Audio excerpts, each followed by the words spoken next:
faction made a walkout. Several decisions were made by the OPS faction. Therefore, it is not what a opposition party has to look like in a state.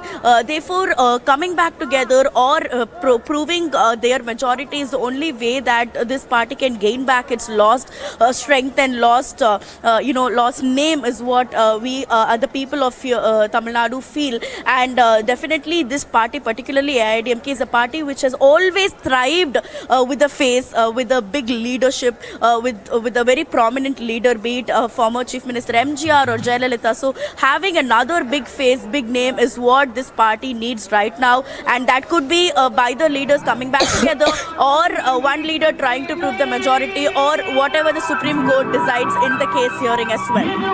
Oh yes, absolutely. But politics does make for strange bedfellows, and we don't know whether all these factions can actually unite. That's going to be extremely interesting. But as you pointed out, Varshini, one of the key things is to have a credible opposition, and that's something that the DMK does not have in Tamil Nadu. So, in a sense, do you think it's essentially necessity rather than choice that is driving these political choices that are now being made by EPS, OPS, and of course Sasikala?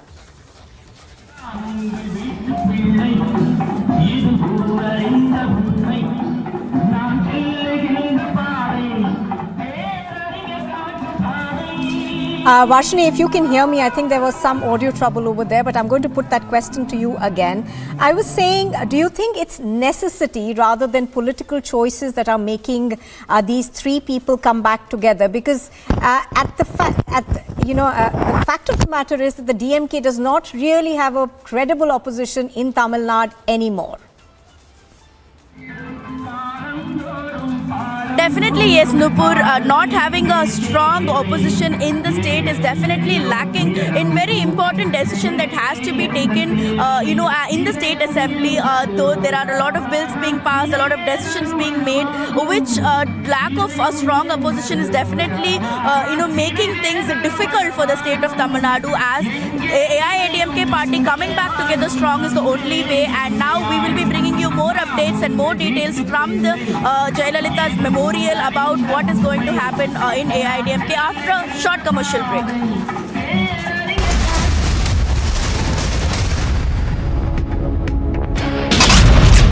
Big win for global women's rights. Iran abolishes the morality police after witnessing the anti-hijab protests. YSRTP Chief Vice Sharbila Padayatra being stopped by the police as she was to resume it today. Vice Sharbila says KCR is one who is using the police to stop her Padayatra. In Maharashtra's Palghar district, a mob thrashed a man with sticks and kicked him brutally on the suspicion of theft.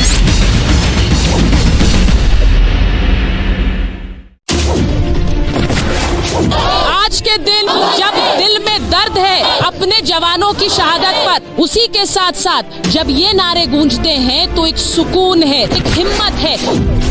मैं इस वक्त जाफराबाद में मौजूद हूं और आप मेरे पीछे देख सकते हैं कि यहाँ पर फोर्स डिप्लॉयड है।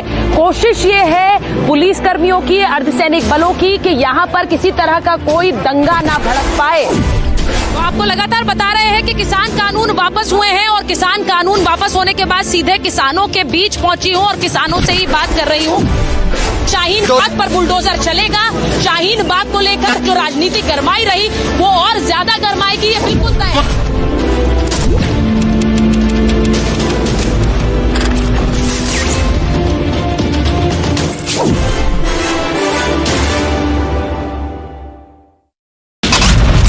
The Congress candidate Rajendra Parmar was caught in a controversy after videos have gone viral of women dancers are hired to entertain the public. As India marks Navy Day, mega celebrations in Visakhapatnam. Karnataka now in Mandya, where there were clashes reported during the Hanuman Jayanti celebrations. This was in Srirangapatna. 93 seats will go for polls on December 5th as phase 2 of polls goes underway. Stay tuned to India's election. On the action-packed day in battleground Gujarat, Chief Minister Bhupendra Patel casted his vote. A confident Gujarat Chief Minister said that Bharatiya Janata Party will certainly come back to power with thumping majority. आज दूसरे चरण का मतदान शुरू हुआ है। सब गुजरात के मतदार आज दूसरे चरण में भी शांतिपूर्ण तरीके से सब इसमें भाग लेंगे और भारी मतदान करेंगे। ये दफ़ा हम भारतीय जनता पार्टी पुराने सारे रिकॉर्ड तोड़ के सारे नंबर से ये चुनाव भी हम जीते। He added that BJP will break previous records and form a government again in Gujarat. Bureau Report, Republic TV.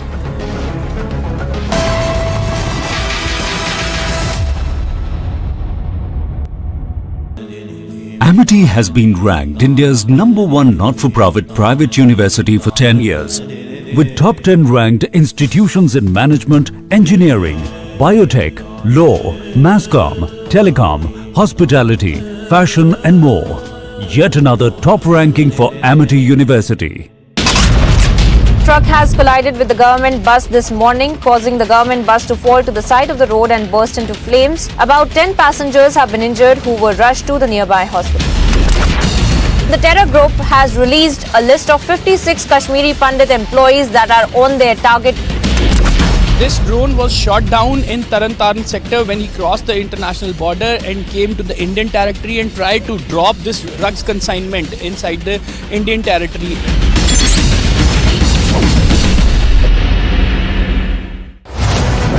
The mandate from the two states. It's been a high-stakes battle for the Prime Minister. Who will win Gujarat and Himachal? While the opposition was missing in action, the people have given the real mandate. Will the BJP retain both the states?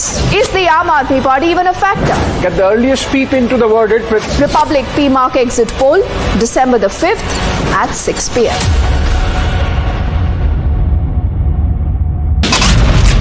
Big win for global women's rights. Iran abolishes the morality police after witnessing the anti-hijab protests.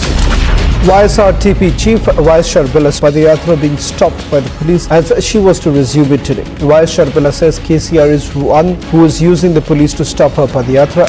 In Maharashtra's Palghar district, a mob thrashed a man with sticks and kicked him brutally on the suspicion of theft.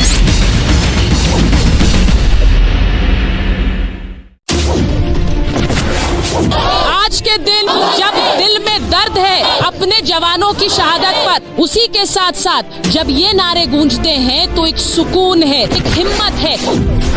मैं इस वक्त जाफराबाद में मौजूद हूं और आप मेरे पीछे देख सकते हैं कि यहाँ पर फोर्स डिप्लॉयड है। कोशिश ये है पुलिस कर्मियों की, अर्धसैनिक बलों की कि यहाँ पर किसी तरह का कोई दंगा ना भड़क पाए। तो आपको लगातार बता रहे हैं कि किसान कानून वापस हुए हैं और किसान The mandate from the two states. It's been a high-stakes battle for the Prime Minister. Who will win Gujarat and Himachal? While the opposition was missing in action, the people have given the real mandate. Will the BJP retain both the states? Is the Aam Aadmi Party even a factor? Get the earliest peep into the verdict with Republic PMark exit poll, December the 5th at 6 p.m.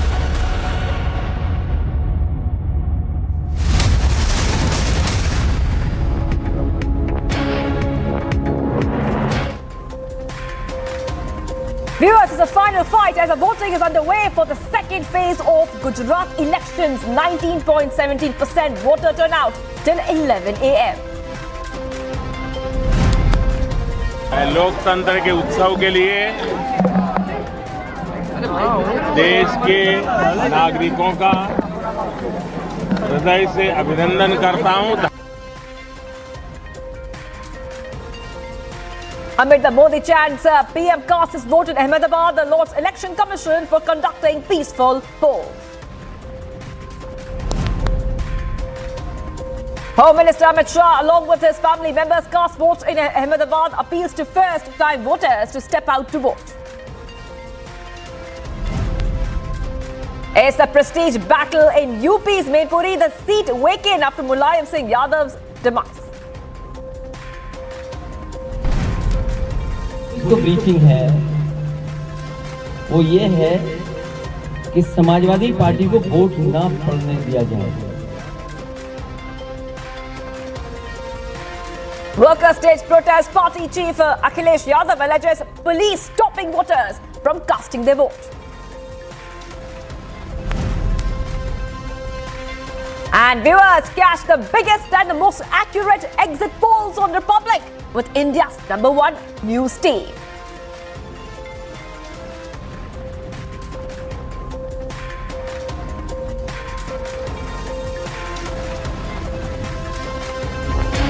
Viewers, it's the battle for Gujarat, second phase of our polling today, an extremely important phase as well. And Nupur is also joining us from our Mumbai studios. Nupur, today, in fact, is the second phase, and in the first phase, we saw a lot of voters on the ground. They had come out in quite large numbers. This time again, appealing to all the voters in Gujarat to come out in large numbers to cast their vote. Nupur. Absolutely. Good afternoon, Shivangi, and good afternoon to all our viewers as well as our reporters who are joining us. We've been on it non-stop since 7 a.m. this morning, and I think we've got our reporters on the ground, Priyanka and Harsha, both of them still with us. Priyanka, coming to you first. Priyanka, we've been talking since the morning about the key issues that voters are facing. But I just wanted to ask you, is the polling percentage now picking up? It's nearly 1 o'clock. It's just about 4 hours to go before the polls now shut. Are you seeing people now queuing up more?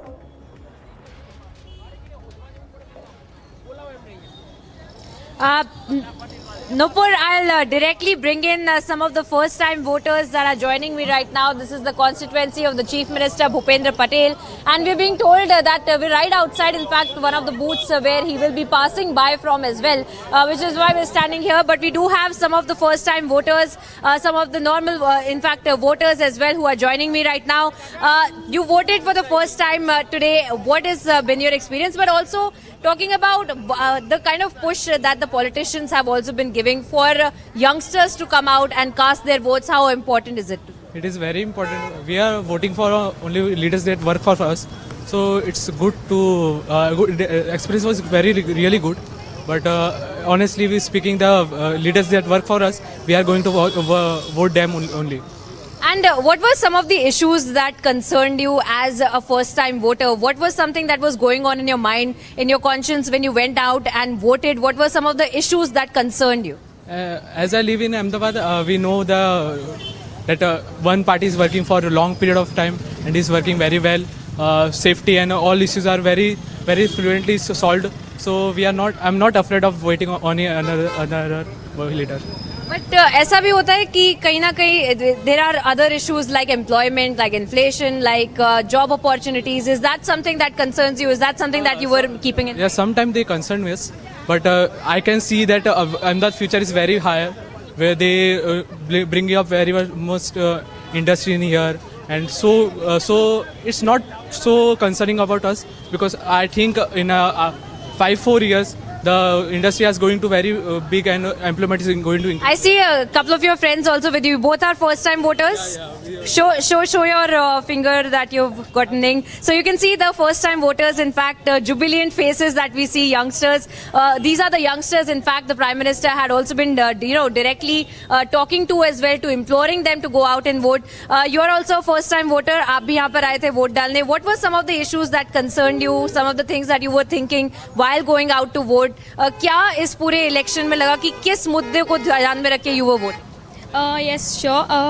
I was thinking that it is important to build a strong opposition party for the ruling party to work properly, right? So if the ruling party is out there with the maximum vote, I think they would do the work with the efforts. But if the opposition party is also putting a pressure on the ruling party, it would be better that the ruling party will work better. Essential for democracy. Thank you so much for joining us and speaking to us. So Nupur, Shivangi, some of the first-time voters that have just joined us, in fact, from the Ghatlodia constituency.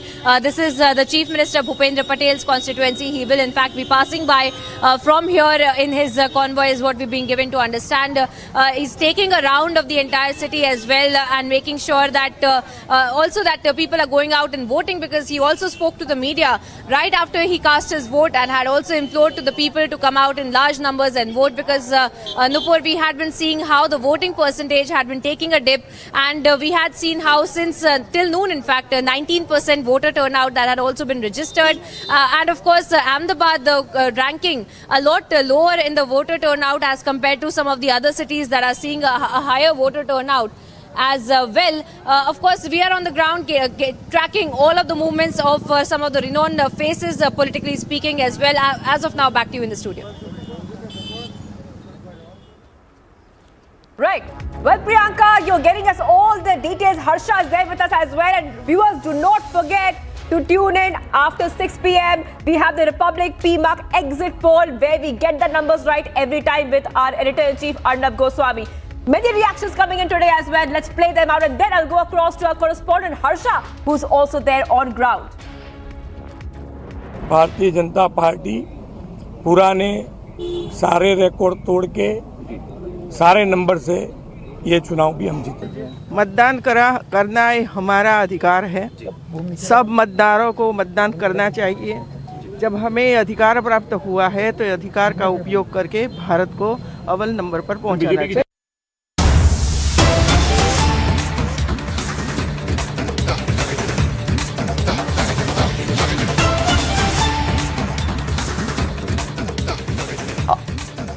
All right, viewers, getting some update coming in. We'll go back to our coverage on Gujarat elections, but some breaking news is coming from the national capital this time around, where a 4-story building has collapsed in the Shastri Nagar area of North Delhi. Further details are still awaited on this breaking development we're getting.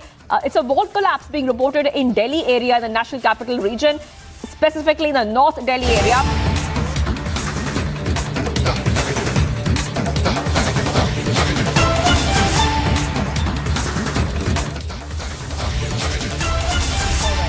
On your screen are of the Prime Minister coming back to Delhi. Do remember that even after he cast his ballot, there is a key meeting that the Prime Minister will be overseeing. It's a strategy meeting that's being held in the national capital for the BJP. Of course, they're looking at the rest of the assembly elections in 2023 as well as 24. So the Prime Minister over there arriving back in the national capital after casting his vote. Earlier this morning, of course, we did see the Prime Minister make his way to the polling booth where he votes. Thereafter, of course, also meeting his brother. Now arriving back in the national capital. Now, just to tell our viewers that the BJP is also holding a very critical meeting today. That's the meeting that's going to be held in the BJP headquarters, we are given to understand. So there, the Prime Minister with the BJP National Secretary, National President, I beg your pardon, JP Nadda, along with him. Now, this is a strategy meeting that is being held in the national capital. Piyush Mishra joins us. He has more details on this. Piyush, good afternoon. Tell us more about this particular meeting. The focus, we understand, is on the assembly elections that are to be held in 23 and thereafter, of course, the national elections of 24. Well, absolutely. BJP is always in champion mode, and that's the message which is once again being highlighted by the top leadership of Bharatiya Janata Party. Right now, as speaking, Prime Minister has arrived here at the BJP headquarters in National Capital to inaugurate the meeting of all office bearers of Bharatiya Janata Party from across the country. Not only the BJP chief of different states would be present in that meeting, but the organizational structure leaders will also be present in that particular meeting, and this is going to be a 2-day crucial meet. Right, Piyush, the BJP. Your audio connections is dipping a bit. We're going to come back to you, but Aishwarya Kapoor, our political editor, also joining us right now on this one. Aishwarya, the Prime Minister as well as JP Nadda already heading for that meeting. We are given to understand that they're looking at strategizing for the 23 state elections and, of course, thereafter the 24 general elections. Well, absolutely. This is a complete concentration and the re-strategization of the BJP as far as 2024 general elections are concerned. And you see, just sense the way BJP works and functions. Today is the second phase of elections. Gujarat elections are over, and the Prime Minister is not even wasting a minute. That's how the BJP election machinery works. That's how BJP as a party works. They are on for the next election, that is the general elections. BJP is not wasting any minute, a moment, a second, because they understand that every election is a different fight and they have to win everyone. And that's why you see Prime Minister, right after voting, lands in Delhi. The BJP National President is there. The complete top brass of the BJP waiting inside so that they can chalk out a future strategy for 24 general elections. They're not wasting any minute. And then the opposition, if they need to counter this machinery, this way of functioning, they would have to counter in the same way. And that's why we see that BJP, not only as a party, but is an election machinery of a point and of a level that they do not waste a second. And the man himself, Prime Minister Modi, after casting his vote, not even wasting, forget days, forget hours, not even a single minute, flies to Delhi, and in this meeting there are 4 different reports being submitted from 4 different zones of the country to the BJP, that what are those states where BJP did good last time around in the last general election, and what are they expecting today. So very, very clearly, BJP is now on the roadmap of 2024. And if the opposition needs to counter them in 24, they need to come on their level as far as the preparation for the elections are concerned. And it's also what we are being told that there are at least 24 schemes which were introduced in the last 12 to 14 months, of whose implementation there is going to be a parallel meeting of the government. We are being told in the next 48 hours. So the Prime Minister is also going to have a meeting with his cabinet ministers in this very regard. But at this point of time, it's the meeting of the party, BJP as an organization. You have the BJP national president, you have the Prime Minister arriving and chairing this meet, and the other top brass. Back to you in the studios. All right, Aishwarya Kapoor reporting on that. Thank you for joining us for the moment. So as Aishwarya was pointing out, of course, the BJP already at work for the next elections, 23-24 on focus over there. Piyush Mishra reporting from the venue where this meeting is taking place. Now, Piyush, this is of course a 2-day meeting that sets into motion essentially what the BJP's game plan is going to be for not just the, all the states that go to polls in 23. Those of course include Madhya Pradesh as well as Karnataka, but also the elections that the general elections of 24. Now, give us more details into what is the process that the BJP is likely to adopt. Aishwarya was pointing out that, they do seek reports from various zones and thereafter perhaps look at those reports and then formulate a policy going forward. So is that what you're hearing as well, Aishwarya? Piyush, I beg your pardon, in terms of how this is going to work?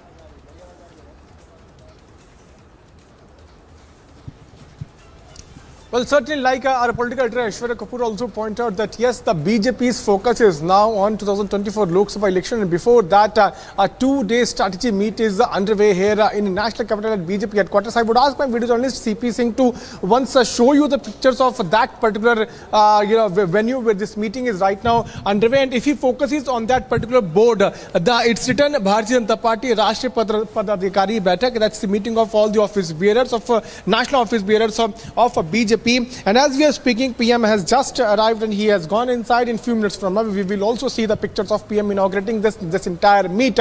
Now, BJP is planning to chalk out a strategy not only for the 2024 Lok Sabha elections but also upcoming state assembly elections. And this meeting is taking place on the day when the second phase of voting is already underway in Gujarat. Remember that Prime Minister has already cast his vote. He, along with Home Minister Amit Shah, they have already cast their vote in Gujarat. And after casting his vote, both the leaders are flying to Delhi. In fact, PM has reached here. In few minutes from now, we will also see Home Minister Amit Shah also taking part in that particular meeting. And during these 2-day meeting, BJP is going to chalk out a strategy as to how to focus on the upcoming state assembly elections and also 2024 Lok Sabha elections. Earlier, we have seen how many meetings have been chaired by top leaders of Bharatiya Janata Party, where they have sought responses, sought feedbacks from the organization leaders, and after that, they are going to implement those feedbacks in this meeting, and then they will be focusing on people's outreach program. They will be focusing on the welfare schemes that have been launched by PM Modi-led central government.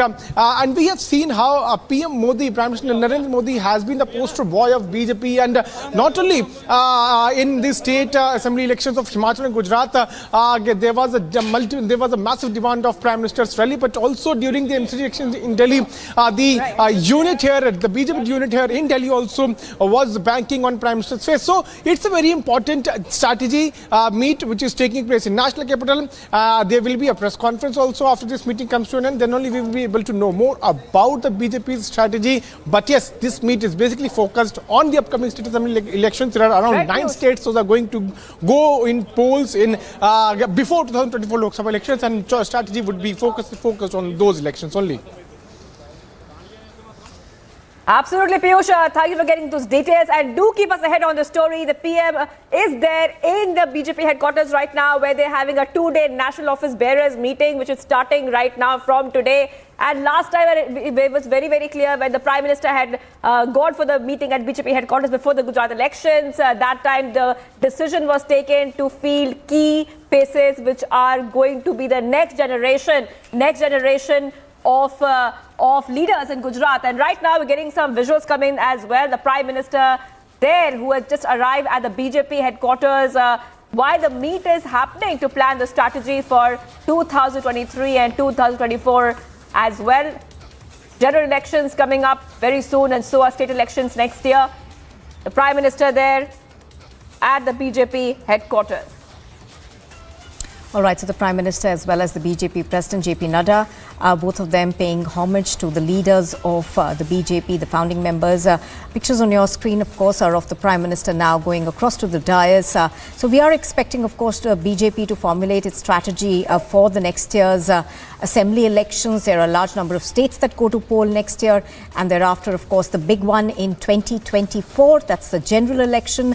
And it's very interesting to note that today is the second phase of elections in Gujarat, and the Prime Minister just got back to Delhi from after having cast his vote. I beg your pardon over there.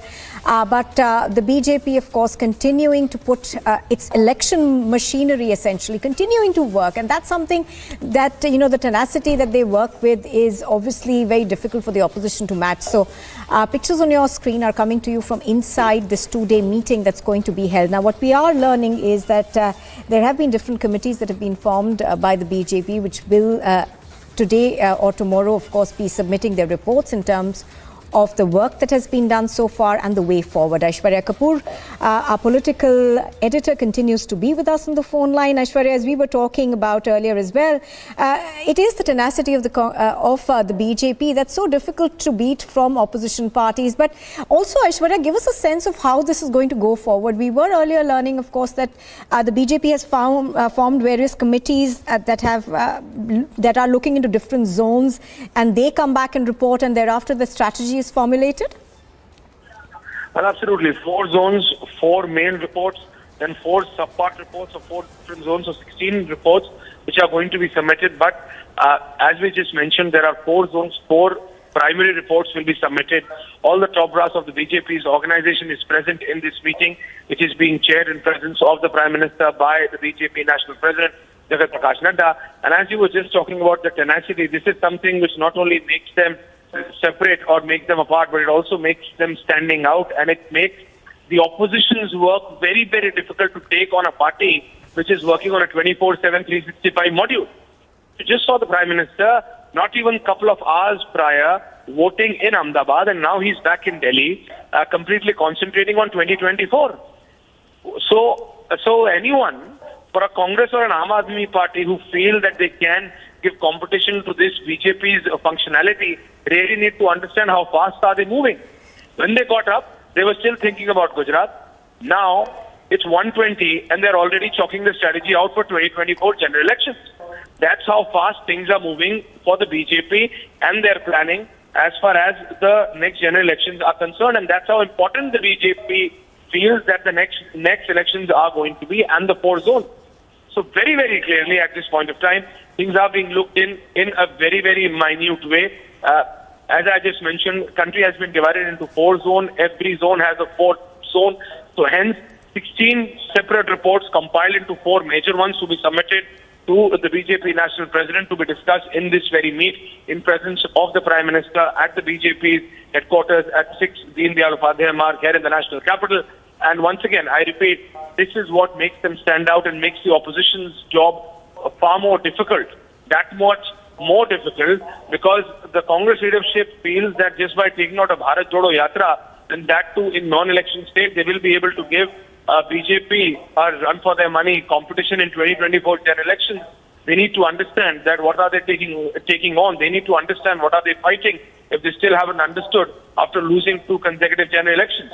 So the Congress and then the other opposition parties who are still planning to become a national party need to take on Prime Minister Modi and Amit Shah's duo, they need to understand that they need to come to this level as far as their preparations are concerned. And the visuals are from the Delhi headquarters of the BJP on the right at 6 Deen Dayal Upadhyay Marg, where the meeting has now begun. Back to you in the studio. Nupur. All right, Aishwarya, thank you very much for that. And Piyush Mishra, of course, continues to report from the venue that their meeting is taking place. And Piyush, also give us a sense of the other top leadership of the BJP that's making its way to this meeting. They do, of course, have a very concise plan in terms of how they're going to go forward, don't they?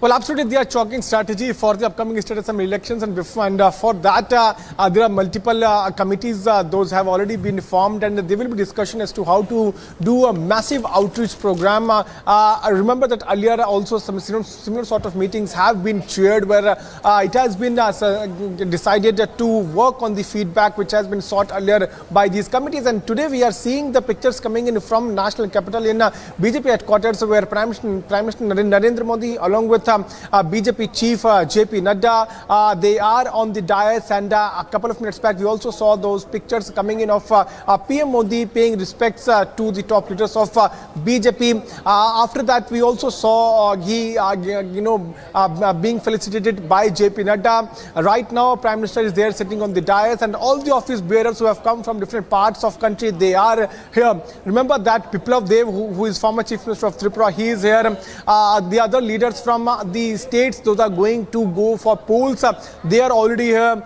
Newly inducted spokesperson of BJP, Jaya Shargil, was also seen. So that's the first meeting of him taking part in BJP's meeting. After that, we also saw the top leaders from different parts of the country, who are not only the state BJP chief, but also leaders of organization. They are taking part in that particular meeting. So that's a very crucial meeting which is right now underway, and through this meeting, BJP is going to chalk out a strategy as to how to focus on the upcoming state assembly elections. Let us also tell to our viewers that there are around 9 states where the assembly elections will take place. Next year in 2023, important elections will take place in the states like Rajasthan, Chhattisgarh, and other parts of the country. And these states are going to be very important for BJP, because Congress has its government in Rajasthan and Chhattisgarh, and BJP is going to chalk out a strategy how to dethrone Congress from these states. After that, there are elections in a few northeast states.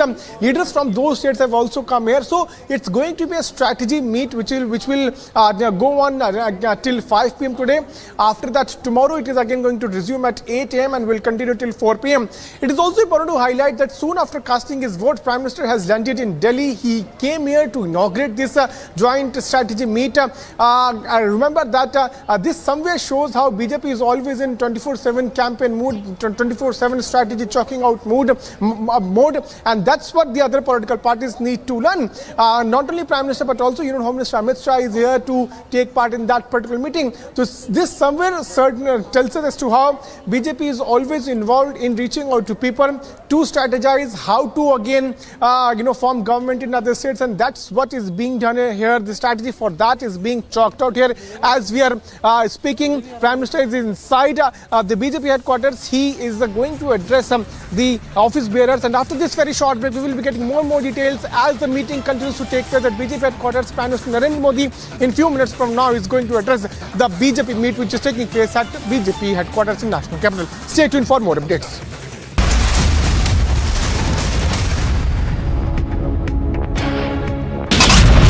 The Congress candidate Rajendra Parmar was caught in a controversy after videos have gone viral of women dancers are hired to entertain the public.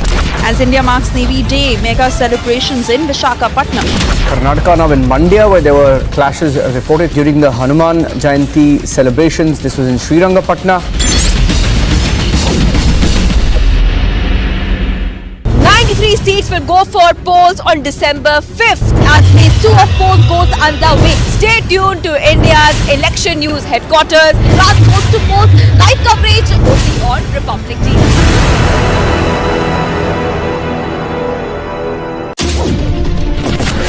Waterlogging has increased in the last 3 to 4 hours. Elphinstone station is shut, which means all those people who are hoping to go back home When you look at that crowd, what's the message that Houston is sending out? There is also anticipation of a few announcements being made. What are your expectations when they both come up on stage? Are you expecting something big? I'm at the Jama Masjid in Bandra and there are thousands of people behind me. Why they are protesting, but the situation is pretty tense. Thousands of people that you see. 4 दिन की remand है, 4 दिन की remand. कुछ कहना चाहते हैं आप? पत्राचौल स्कैम, मनी लॉन्ड्रिंग का चार्ज के बारे में क्या बोलना चाहते हैं आप?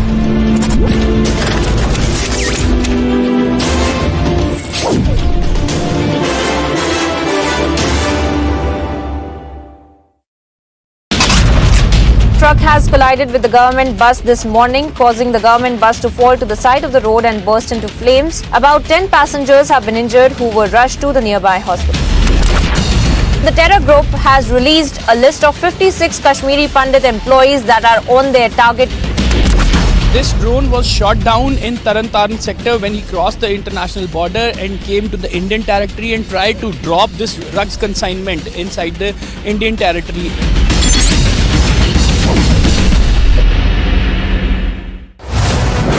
The mandate from the two states. It's been a high-stakes battle for the Prime Minister. Who will win, Gujarat and Himachal? While the opposition was missing in action, the people have given the real mandate. Will the BJP retain both the states? Is the Aam Aadmi Party even a factor? Get the earliest.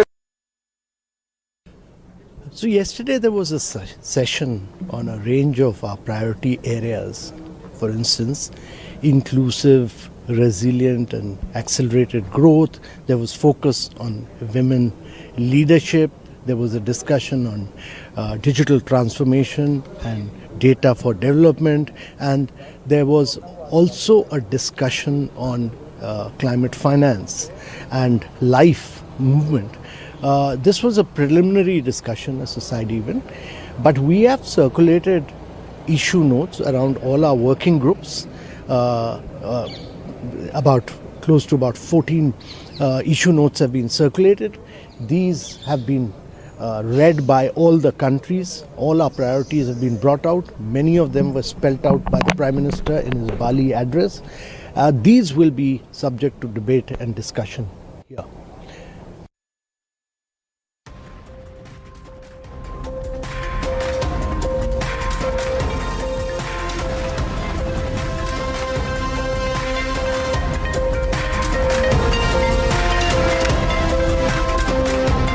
Viewers, the top headlines at this point of time, it's a phase 2 of Gujarat elections as voting continues right now in Gujarat.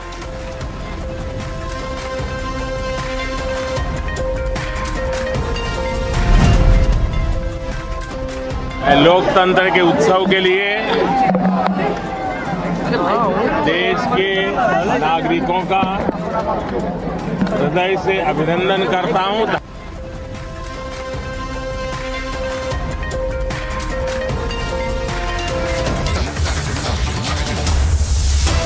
All right, news just coming in. We are now understanding that the Congress party has decided to complain against the Prime Minister and the Home Minister. The Congress party, we are told, is complaining against the Prime Minister's walk. Now, just to tell our viewers, the Congress believes that this is a violation of the Code of Conduct that's in place. Do remember that the Prime Minister walked to the polling station that was about 200 meters or so from where he got off his vehicle. He travelled to the area in a cavalcade and thereafter got down and walked for about 200 meters to the polling booth, and thereafter, after casting his ballot, of course, he walked to his brother's residence. So I think that's what is being opposed by the Congress party. So the Prime Minister walking to the polling booth and then onwards from it has been contested by the Congress party. The Congress calls the walk a road show. Aishwarya Kapoor on the phone line with us now. Aishwarya, tell us more in terms of what the Congress complaint is all about. Well, it's a scared Congress party. Congress party claims that the Prime Minister and the Home Minister of the country walking after casting vote, they are comparing it to a road show. Congress is crying foul, calling walks a walking road show. So they're scared of Modi and Shah walking now. While they should be concentrating on how to take on their strategies that the Prime Minister has not only walked, he has moved to Delhi and then to plan for 2024 elections. They are still stuck on the point that he walked after casting his vote, and they are going to complain to the Election Commission, comparing walking to a roadshow of the Prime Minister in charge. So it's not only about Prime Minister, but also about Home Minister Amit Shah. Congress is basically crying foul, is calling walking a roadshow. Congress is unable to understand, that is what comes out of it, that how to take on Modi and Shah. Otherwise, they would not have been stuck on them moving after casting their vote, but would have been taking them on strategizing for 2024. But their state unit is going to campaign against the Prime Minister and Amit Shah walking after casting their vote. They are calling their walking equivalent to a roadshow. Is calling the Prime Minister walk and the Home Minister's walk as a roadshow. As we speak, we are being told that the State Congress President is going to go to the State Election Commissioner and complain directly, naming the Prime Minister and the Home Minister that they walked after casting their vote. That's in the studios. All right. So as Aishwarya is pointing out, of course, this has been contended by the Congress party. Now, Aishwarya, how do you see this going forward? Of course, we are given to understand that the Congress says that this walk is a roadshow. It's against the code of conduct.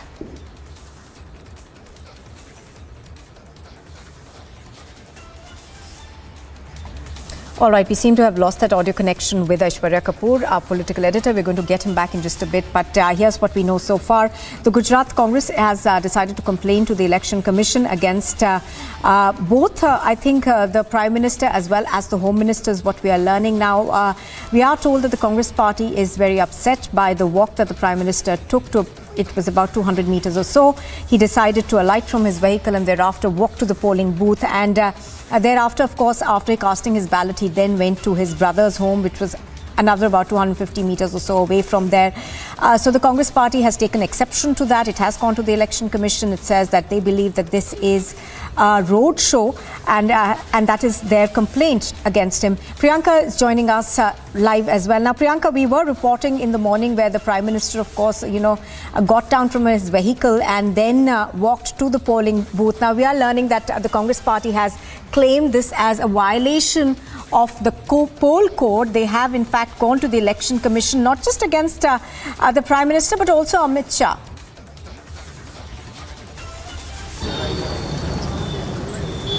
Well, yes, these are initial reports that we are picking up that the Congress has decided that they will be going to the Election Commission. They will be appealing to the Election Commission to take cognizance. They say that this is a violation in terms of the Prime Minister, in fact, walking to that polling booth, and coming out of that polling booth, he had walked the entire length of the route that he was going towards the booth with. And of course, apart from him, we had seen that Union Minister Amit Shah as well. But the Congress party maintaining that this is in fact a violation of the MCC and also a violation in terms of the law, in fact, that they are not allowed to in fact carry out any kind of campaigning a couple of meters away from the polling booth as well. Now we will have to see whether or not the Congress in fact goes forward and registers this complaint at the Election Commission. But as of now, they have said that they will be approaching the Election Commission to take cognizance of the walk that they claim is a violation both of the Prime Minister and of Amit Shah as well. All right. So as you're pointing out, of course, just to show our viewers, this is what is being objected to. The Prime Minister, of course, was voting in Ahmedabad earlier this morning, and he decided to walk about for some distance at least, greeting people on either side. So this is what the Congress party is objecting to. They believe that this is essentially a road show, and they want the Election Commission to take notice of this, to take cognizance of this and act against them. But also, Priyanka, it's not just the Prime Minister. They've also objected, I think, to Amit Shah and his visit there after casting his ballot to a nearby temple. So can you tell us more about that? What are you picking up?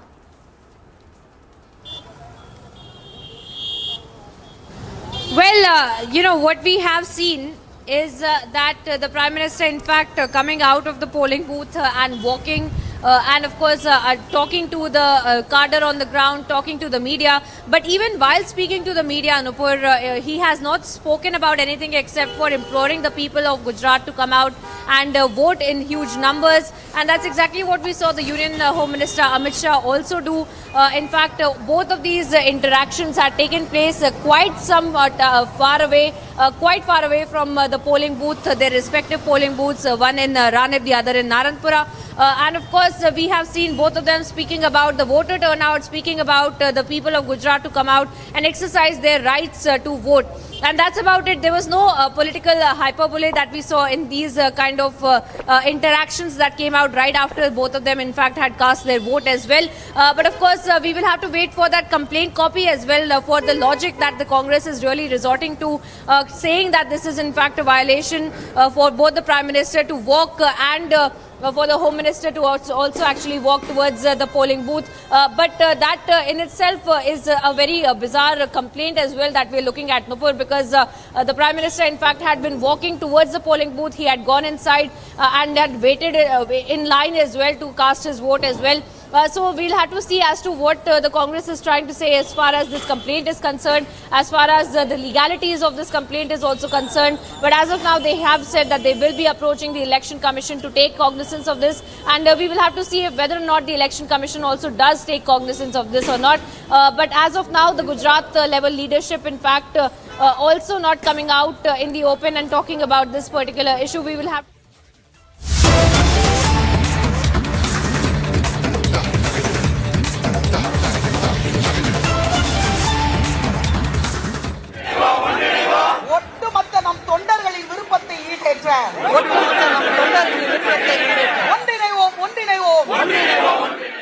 All right, so that is Sasikala, of course, at the memorial of Jayalalithaa. Do remember, it's been 6 years since Jayalalithaa passed away, and we have seen various factions of the AIADMK, or rather also the political outfits that have come out of the demise of the AIADMK, in a sense. The leaders, EPS, OPS and Sasikala, of course, paying their separate homages. But the big news point that everybody's been talking about is the fact that there seems to be hints now that the two factions, at least, of EPS and OPS could come together. But that's not all. Even Sasikala spoke about it. She said that she is the only one leader who can unite the AIADMK and essentially have a credible opposition to the DMK in Tamil Nadu. Also, pictures on your screen are testament to how big a leader Jayalalithaa was. Thousands of people have thronged the memorial that has been erected for Jayalalithaa. Let's go across to Varshini. I think she's joining us live. And Varshini, if you could just translate what Sasikala is saying.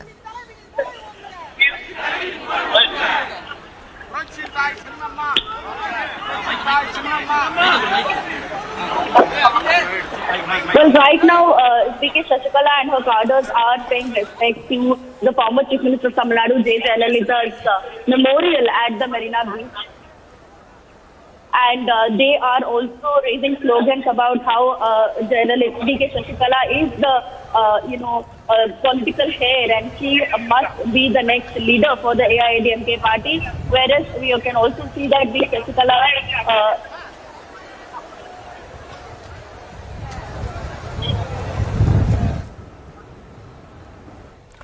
All right, viewers, we'll just connect back with our correspondent. But right now, visuals coming on your screen of Sasikala at the memorial of Jayalalithaa.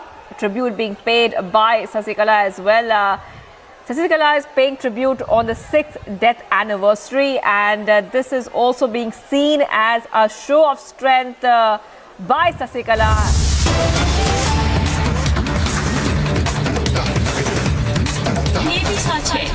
कि कोई political party, हाँ, it's fact that कमल हमारा national flower भी है. तो जब national flower तो election commission एक पार्टी को दे दिए जब, तो वो फ्लावर को यूज नहीं करके और भी नेशनल कितना चीज था. हमारा संभवतः नेशनल टाइगर था पहले, नेशनल चीफ जो चिन्ह था, अभी लायंस बना दिया. तो पिकॉक भी है, जो नेशनल एम्ब्लेम है, कितना चीज है. ये चीज को देखना चाहिए, because 20 countries, if I don't raise other will raise. जैसे आप एक सांबादिक हमको पूछ रहा है, इसी के लिए मेरे को उत्तर देना पड़ रहा है. नहीं तो मैं देखते जा रहा है, दिख रहा है, लेकिन तब भी देश का बात है, इसी के लिए हम इसके इशू नहीं बनाया. But it is not a non-issue. it's an important issue, and I think they should think over the matter. Didi, the Gujarat second phase election is on. Prime Minister had gone out to cast his vote, but it was more like a road show, which is in violation of the Election Commission's norms. The same Election Commission which had barred you from campaigning for a day is today quiet. He did a road show reaching to the polling booth and after he came out. They are the special people. It is the Election Commission duty. As a political party, we abide by the Election Commission. But what Supreme Court said, I do agree, cent for cent.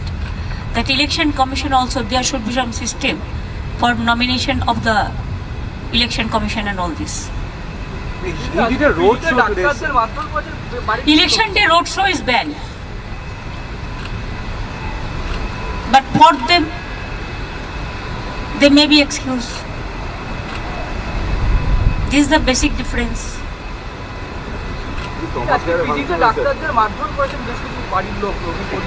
না না আপনি সব জানেন না ঘটনাটা আমি সকালেই handle করে দিয়েছি তখন দুজন মাত্র ডাক্তার ছিল দুজন জুনিয়র ডাক্তার কোনো সিনিয়র ডাক্তার ছিল না ঘটনাটা 4-5 দিন আগের একটা অ্যাক্সিডেন্ট কেস যাই হোক একটা ইয়াং ছেলে মারা গেলে বা অ্যাক্সিডেন্ট হলে মানুষের তো একটা দুঃখ লাগে কিন্তু তাদের এটা করা উচিত না কারণ ডাক্তাররা দে ট্রাইড দেয়ার বেস্ট আমাদের trauma centre is one of the best centre এবং 4-5 দিন ধরে they continuous they tried their best রাতের বেলায় মারা গেছে বলে ওরা হঠাৎ ঢুকে গেছে আমি কত কষ্ট করে কত টাকা খরচ করে এই ট্রমা সেন্টার করেছি দুজন জুনিয়র ডাক্তারকে ওরা হেকেল করেছে ম্যান হ্যান্ডেল করেছে All right, so Mamata Banerjee speaking there. In fact, Mamata Banerjee will be in Delhi today to take part in the preparatory meeting for the G20 summit, which will be convened by PM Modi at Rashtrapati Bhavan. She's making a couple of points there as well, and she will in fact will be here in Delhi very soon. Now remember, West Bengal will also be hosting the G20 tourism meeting in Darjeeling from April 3rd next year as well.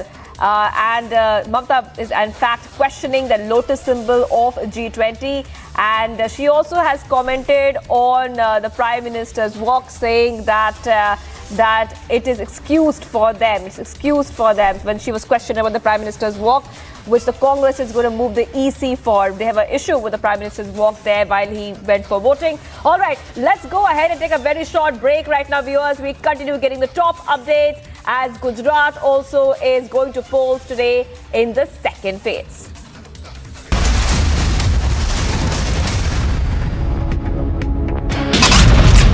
Big win for global women's rights. Iran abolishes the morality police after witnessing the anti-hijab protests.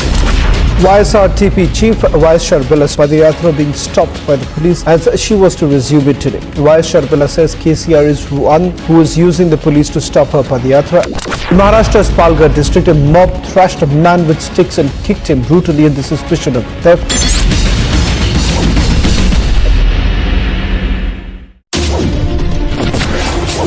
आज के दिन जब दिल में दर्द है अपने जवानों की शहादत पर, उसी के साथ साथ जब ये नारे गूंजते हैं तो एक सुकून है, एक हिम्मत है। मैं इस वक्त जाफराबाद में मौजूद हूं और आप मेरे पीछे देख सकते हैं कि यहाँ पर फोर्स डिप्लॉयड है। कोशिश ये है पुलिस कर्मियों की, अर्धसैनिक बलों की कि यहाँ पर किसी तरह का कोई दंगा ना भड़क पाए। तो आपको लगातार बता रहे हैं कि किसान कानून वापस हुए हैं और किसान कानून वापस होने के बाद सीधे किसानों के बीच पहुंची हूं और किसानों से ही बात कर रही हूं। शाहीन बाग पर बुलडोजर चलेगा। शाहीन बाग को लेकर जो राजनीति गरमाई रही वो और ज्यादा गरमाएगी, ये बिल्कुल तय है।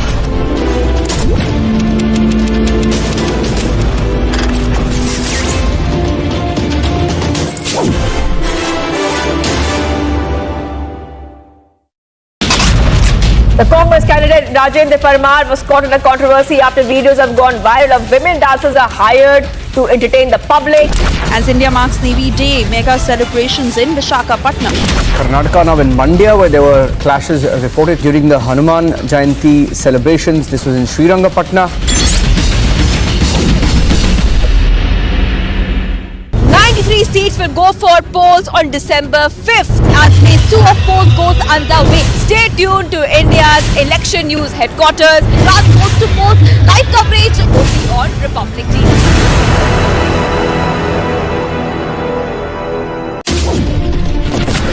Waterlogging has increased in the last 3 to 4 hours. Elphinstone station is shut, which means all those people who are hoping to go back home. When you look at that crowd, what's the message that Houston is sending out? There is also anticipation of a few announcements being made. What are your expectations when they both come up on stage? Are you expecting something big? I'm at the Jama Masjid in Bandra and there are thousands of people behind me. Why they are protesting, but the situation is pretty tense. Thousands of people that you see. 4 दिन की remand है, 4 दिन की remand. The mandate from the two states. It's been a high-stakes battle for the Prime Minister. Who will win Gujarat and Himachal? While the opposition was missing in action, the people have given the real mandate. Will the BJP retain both the states? Is the AIADMK party even a factor? Get the earliest peep into the verdict with Republic PMark exit poll, December the 5th at 6 p.m.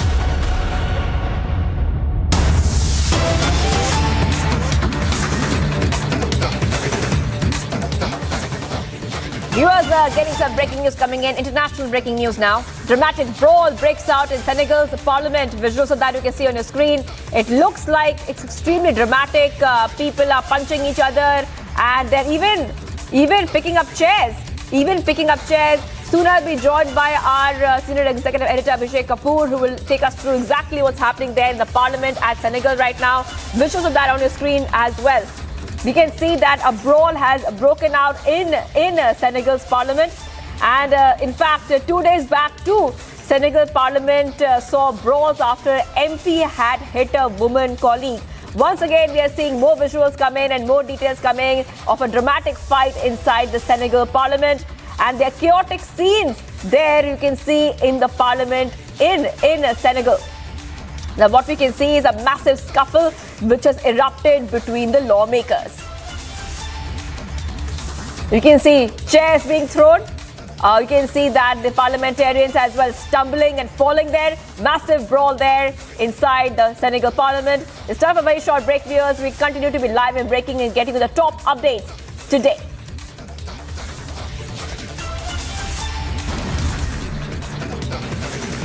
Here's the final fight as voting is underway for the second phase of Gujarat elections. 19.17% voter turnout till 11 a.m. लोकतंत्र के उत्सव के लिए देश के नागरिकों का हृदय से अभिनंदन करता हूं.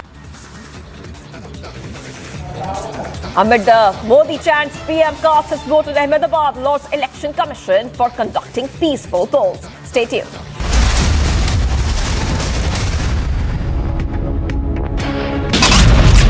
Truck has collided with the government bus this morning, causing the government bus to fall to the side of the road and burst into flames. About 10 passengers have been injured who were rushed to the nearby hospital.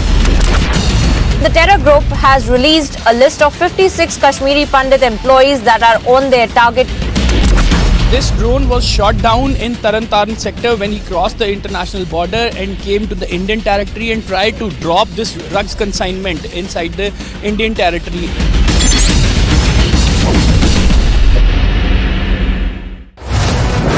The mandate from the two states. It's been a high-stakes battle for the Prime Minister. Who will win Gujarat and Himachal? While the opposition was missing in action, the people have given the real mandate. Will the BJP retain both the states? Is the AIADMK party even a factor? Get the earliest peep into the verdict with Republic PMark exit poll, December the 5th at 6 p.m.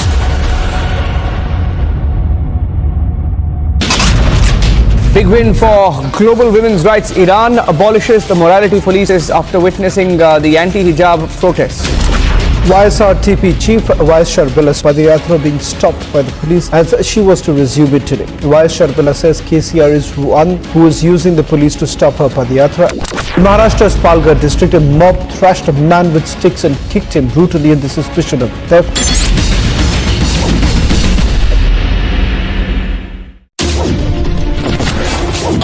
आज के दिन जब दिल में दर्द है अपने जवानों की शहादत पर, उसी के साथ साथ जब ये नारे गूंजते हैं तो एक सुकून है, एक हिम्मत है।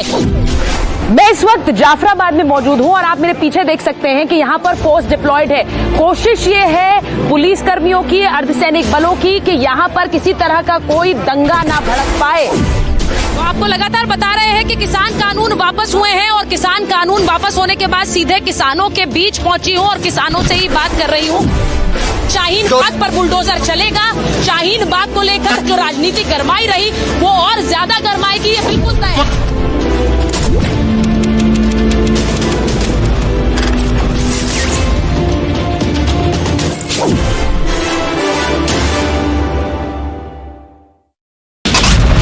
The Congress candidate Rajendra Parmar was caught in a controversy after videos have gone viral of women dancers are hired to entertain the public. As India marks Navy Day, mega celebrations in Visakhapatnam. Karnataka now in Mandya, where there were clashes reported during the Hanuman Jayanti celebrations. This was in Srirangapatna. 93 seats will go for polls on December 5th as phase 2 of polls goes underway. Stay tuned to India's election news headquarters. Coast to coast live coverage. Right now we are in Jammu, the Resident Commissioner office, where the Kashmiri Pandits are staging protest, and this protest is against the threats that have been issued by the terror group, the Resistance Front. The terror group has issued a list of 56 Kashmiri Pandit employees that are on their target. We'll try to speak to some of the Kashmiri Pandits because this Kashmiri Pandit community has been on the target of the terror group for a long, and yesterday itself they have issued another threat to these Kashmiri Pandit employees. Time and again, day before yesterday when we spoke, you said that we have been demanding, but no heed is being paid to our demand. Absolutely, sir. You are quite right that we are demanding for right to live from since May this year, but our demands are not being heard. In respect, the government has stopped our salaries. Giving a respite to our reviews, the government has stopped our salaries, and now a recent list of 57 employees of our community has been issued for by TRF, and they are threatened to be killed. So this is the breach of security.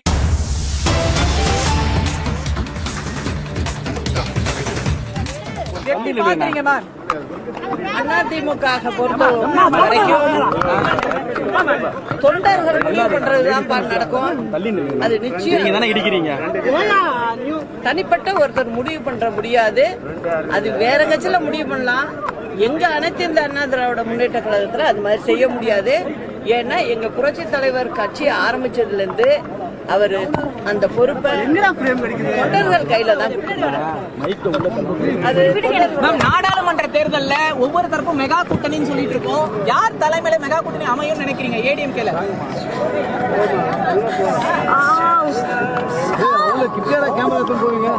விடுங்கப்பா. Okay, madam. Okay, thank you. Thank you, madam. Madam, thank you, madam.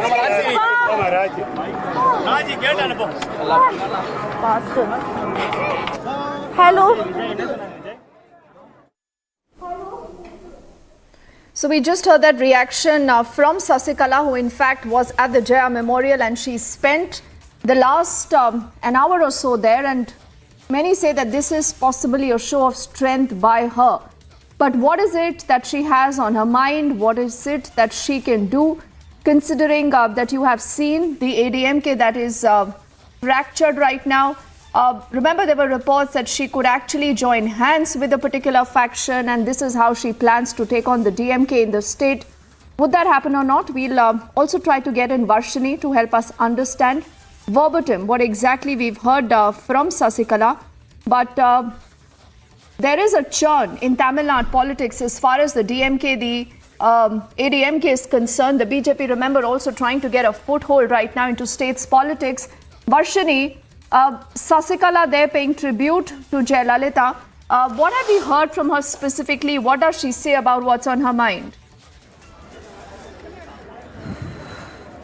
Well, when Republic tried asking her about how, this AIADMK party is planning to move forward, because there are three factions right now, and also OPS before a few minutes spoke to Republic saying that coming back together, reuniting is the only way. She says that even she stands by that. The only way to AIADMK party to come back together stronger is to reunite, to put out all the political differences aside and to come back together and work. And she also mentioned something very interesting. She says that one person cannot decide what the party's future is, and by that one person she means that Edapadi K. Palaniswamy cannot decide on how the party's future is going to be. It's about everybody, including OPS, including herself, including TTV Dinakar and other important leaders who have also been terminated by the current interim General Secretary Edapadi K. Palaniswamy from the party during their General Council meet. So therefore, VK Sasikala is also standing strongly on her point where she wants all the leaders to come back, put aside their political differences and to be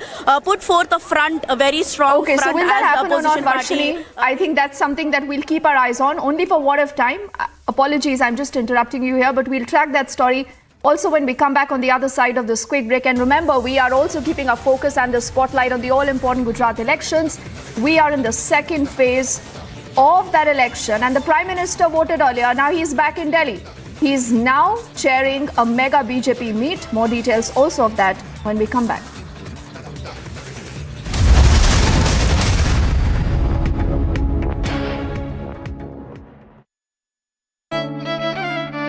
मेरी नजरों से चुना, तेरी हरकतों से सुना, कभी जीती तू, कभी मैं हारा, फिर भी खूबसूरत है ये नजारा, क्योंकि इसमें है खुला कुछ मेरा, कुछ तुम्हारा। अमेजिंग स्पेसेस के लिए ड्रीम लैम लैमिनेट्स, कुछ मेरा, कुछ तुम्हारा।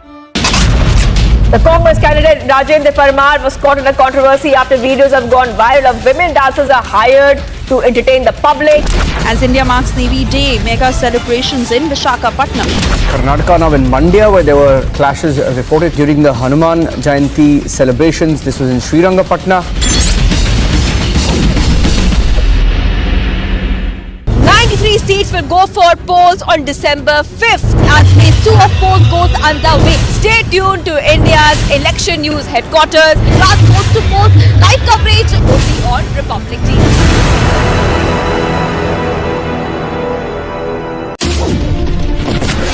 Waterlogging has increased in the last 3 to 4 hours. Elphinstone station is shut, which means all those people who are hoping to go back home. When you look at that crowd, what's the message that Houston is sending out? There is also anticipation of a few announcements being made. What are your expectations when they both come up on stage? Are you expecting something big? I'm at the Jama Masjid in Bandra, and there are thousands of people behind me. Why they are protesting, but the situation is pretty tense. Thousands of people that you see. 4 दिन की remand है, 4 दिन की remand. कुछ कहना चाहते हैं आप? पत्राचौल स्कैम, मनी लॉन्ड्रिंग का चार्ज के बारे में क्या बोलना चाहते हैं आप?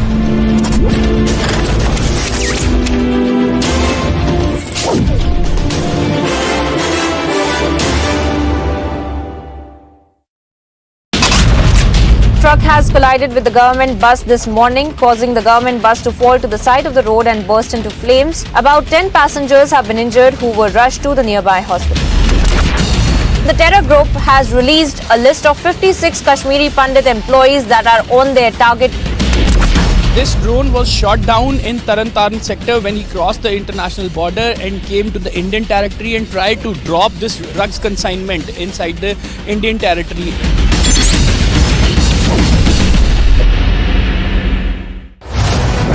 The mandate from the two states. The mandate from the two states. It's been a high-stakes battle for the Prime Minister. Who will win Gujarat and Himachal? While the opposition was missing in action, the people have given the real mandate. Will the BJP retain both the states? Is the Aam Aadmi Party even a factor? Get the earliest peep into the verdict with Republic PMark exit poll, December the 5th at 6 p.m.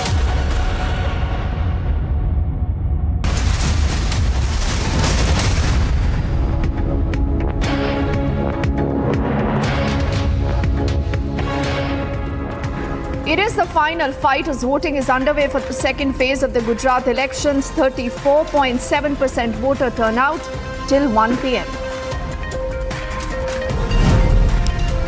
लोकतंत्र के उत्सव के लिए देश के नागरिकों का हृदय से अभिनंदन करता हूं।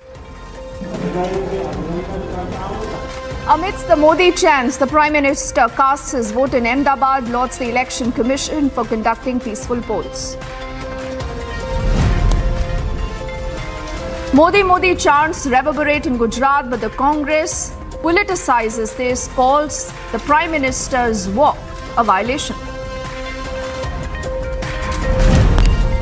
The Home Minister Amit Shah, along with his family members, cast their vote in Ahmedabad, appealing to all the first-time voters to step out to cast their ballot.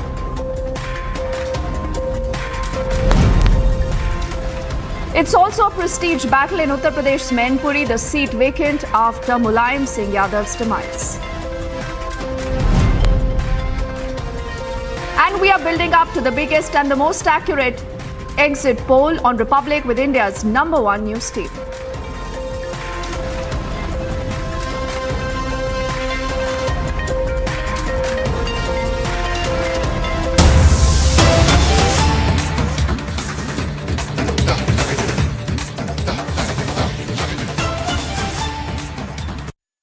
And let's get you more details on what's been happening in Uttar Pradesh. Do remember, there is the seat, Mainpuri, that has now, in fact, voting. It's a bypoll that has been necessitated after the death of Mulayam Singh Yadav. Now, Akhilesh Yadav there has spoken to Republic on the entire fracas that has been reported earlier. The Samajwadi Party has, in fact, complained, and they have said that a lot of voters are not being allowed to cast their ballot. They are casting aspersions not just on the Election Commission, also on the ruling BJP in the state. Let's listen into what he says. Akhilesh ji, Mainpuri का ये बड़ा चुनाव है और क्या इसको किस तरह से देखते हैं? देखिए, ये चुनाव नेताजी के ना रहने पर है। पहला चुनाव ऐसा हो रहा है जब नेताजी हमारे बीच नहीं है। जो विकास दिखाई दे रहा है मैनपुरी में, सड़कों का, बिजली का या और तरह का, सब समाजवादी पार्टी और नेताजी का कराया हुआ है। इसलिए मैनपुरी की जनता एक बार फिर समाजवादी पार्टी को वोट देने जा रही है। जहां से सूचनाएं आ रही हैं, ज़रूर डिले कर रहे हैं। पुलिस प्रशासन की हो सकता है ये ब्रीफिंग रही हो या किसने ब्रीफ किया हो कि जिसकी वजह से एक एक व्यक्ति जो वोटर है, जो वोट डालने आ रहा है, उसकी कई बार चेकिंग हो रही है। अगर इसी तरह चेकिंग होगी तो वोट कितना पड़ पाएगा? कई बूथों से ये शिकायतें आई हैं। पीसी में आपने कहा कि लोगों को रोका जा रहा है वोट करने से, और प्रशासन जो आपके कार्यकर्ताओं के पीछे पड़ा हुआ है, क्या शिकायतें मिली? अभी घिरोर में जो हमारी पार्टी के पदाधिकारी हैं गुप्ता जी, उन्हें पहली बार उठाया, फिर कहा गया, फिर छोड़ दिया, फिर उठा लिया। जो व्यक्ति 70 साल का है उसे बार बार क्यों उठा रहे हैं आप? जहाँ पर शिकायतें आई थी, कुछ जगह ठीक हो गई, कुछ जगह अभी भी है इस तरह का कि उन्हें डराया धमकाया जा रहा है। जहाँ हम खड़े हैं, अगर बगल का बूथ देख के आइए, सेंटर फोर्स चेक कर रही है पहले आईडी, फिर अंदर चेक हो रहा है आईडी, फिर एक और चेक हो रहा है आईडी। अगर 3 बार आईडी चेक होगा तो वोटर अपना वोट कब डालेगा? तो आपको लगता है आईडी चेक नहीं होना चाहिए? नहीं, जो नियम है उसके तहत होना चाहिए। जिसका अधिकार है उसको चेक होना चाहिए। अच्छा, चुनौती आप मानते हैं? कोई चुनौती नहीं है। या फिर इसकी देखिए, जो बेईमानी हो रही है रामपुर, वो सब देख रहे हैं कि जहां पुलिस प्रशासन की कोशिश ये होनी चाहिए कि ज़्यादा से ज़्यादा वोट आए, निकले और पड़े, वहां कोशिश ये चल रही है कि वोट ना पड़ पाए। कर्फ्यू सा लगा दिया डेमोक्रेसी में। अगर आप वोट के दिन कर्फ्यू लगा दोगे तो आप डेमोक्रेसी को हिला रहे हैं, आप डेमोक्रेसी को खत्म कर रहे हैं। और ये जाना किसके इशारे पे ये सब कुछ हो रहा है? एक आखिरी सवाल, नेताजी की विरासत है, एक तरफ उनके शिष्य कहे जाते हैं रघुराज शाक्य, और एक तरफ उनकी पुत्रवधू। देखिए, नेताजी की सबसे बड़ी विरासत है समाजवादी विचारधारा जो हमको दी है। नेताजी ने जीवन भर आर्थिक, सामाजिक और राजनीतिक पहलुओं के जो अपना पक्ष रखा और जहां ऊंचाई तक पहुंचाया लोगों को। मैं समझता हूं समाजवादी विचारधारा नेताजी यहाँ तक लेकर के आए। हमारी सबकी जिम्मेदारी बनती है कि अगले 50 साल तक इस विचारधारा को और कैसे मजबूत किया जाए। चुनाव में धांधली के आरोपों के बीच अब आप क्या करेंगे आगे? धांधली पे शिकायत कर रहे हैं, कुछ जगह शिकायतें सुनी जा रही हैं, कुछ जगह शिकायतें नहीं सुनी जा रही हैं। मैं समझता हूँ इलेक्शन कमीशन को निगरानी रखनी चाहिए, और पूरी निगरानी इसलिए रखनी चाहिए कि जब सरकार और प्रशासन मिल जाएगा तो लोकतंत्र कैसे बचेगा। पिछले उपचुनाव के नतीजे उतने अच्छे नहीं रहते, इस उपचुनाव में क्या उम्मीद है? कई बार उपचुनाव में बहुत अच्छे नतीजे आए हैं, और पिछली बार भी बेईमानी हुई थी। मैं समझता हूँ इस बार वोटर बेईमानी से नहीं डर रहा है, इसीलिए ज़्यादा से ज़्यादा वोट डालने। So that, remember, is Akhilesh Yadav making that big charge against the Election Commission, against the local cops and the Yogi Adityanath government. This, viewers, is a prestige battle. It's the same seat which is looking at a bypoll. Why? Because of the demise of Mulayam Singh Yadav, and Akhilesh's wife, the former MP Dimple, is in fact contesting from that seat. We'll track that story and much more as Akhilesh Yadav is complaining in the state of Uttar Pradesh. You have the Congress that is complaining now in the state of Gujarat. Now, what does the Congress say? The Congress say that because you had the Prime Minister and the Home Minister Amit Shah today walking as they were headed to cast their ballot in Ahmedabad earlier, they say this is a violation of the Model Code of Conduct. In fact, they go on to call this a road show. We will have Priyanka and Aishwarya both who are reporting on that story. And remember, the story moving very fast. It's a big election controversy. I want to first up go into Priyanka, and then we'll get in Aishwarya for the larger big picture here. So, Priyanka, this is nothing new. It shouldn't be a surprise because in 2017, you heard almost similar complaints by the Congress, and it's a redux of that entire moment. Why is the Congress looking so spooked, and what do they exactly say?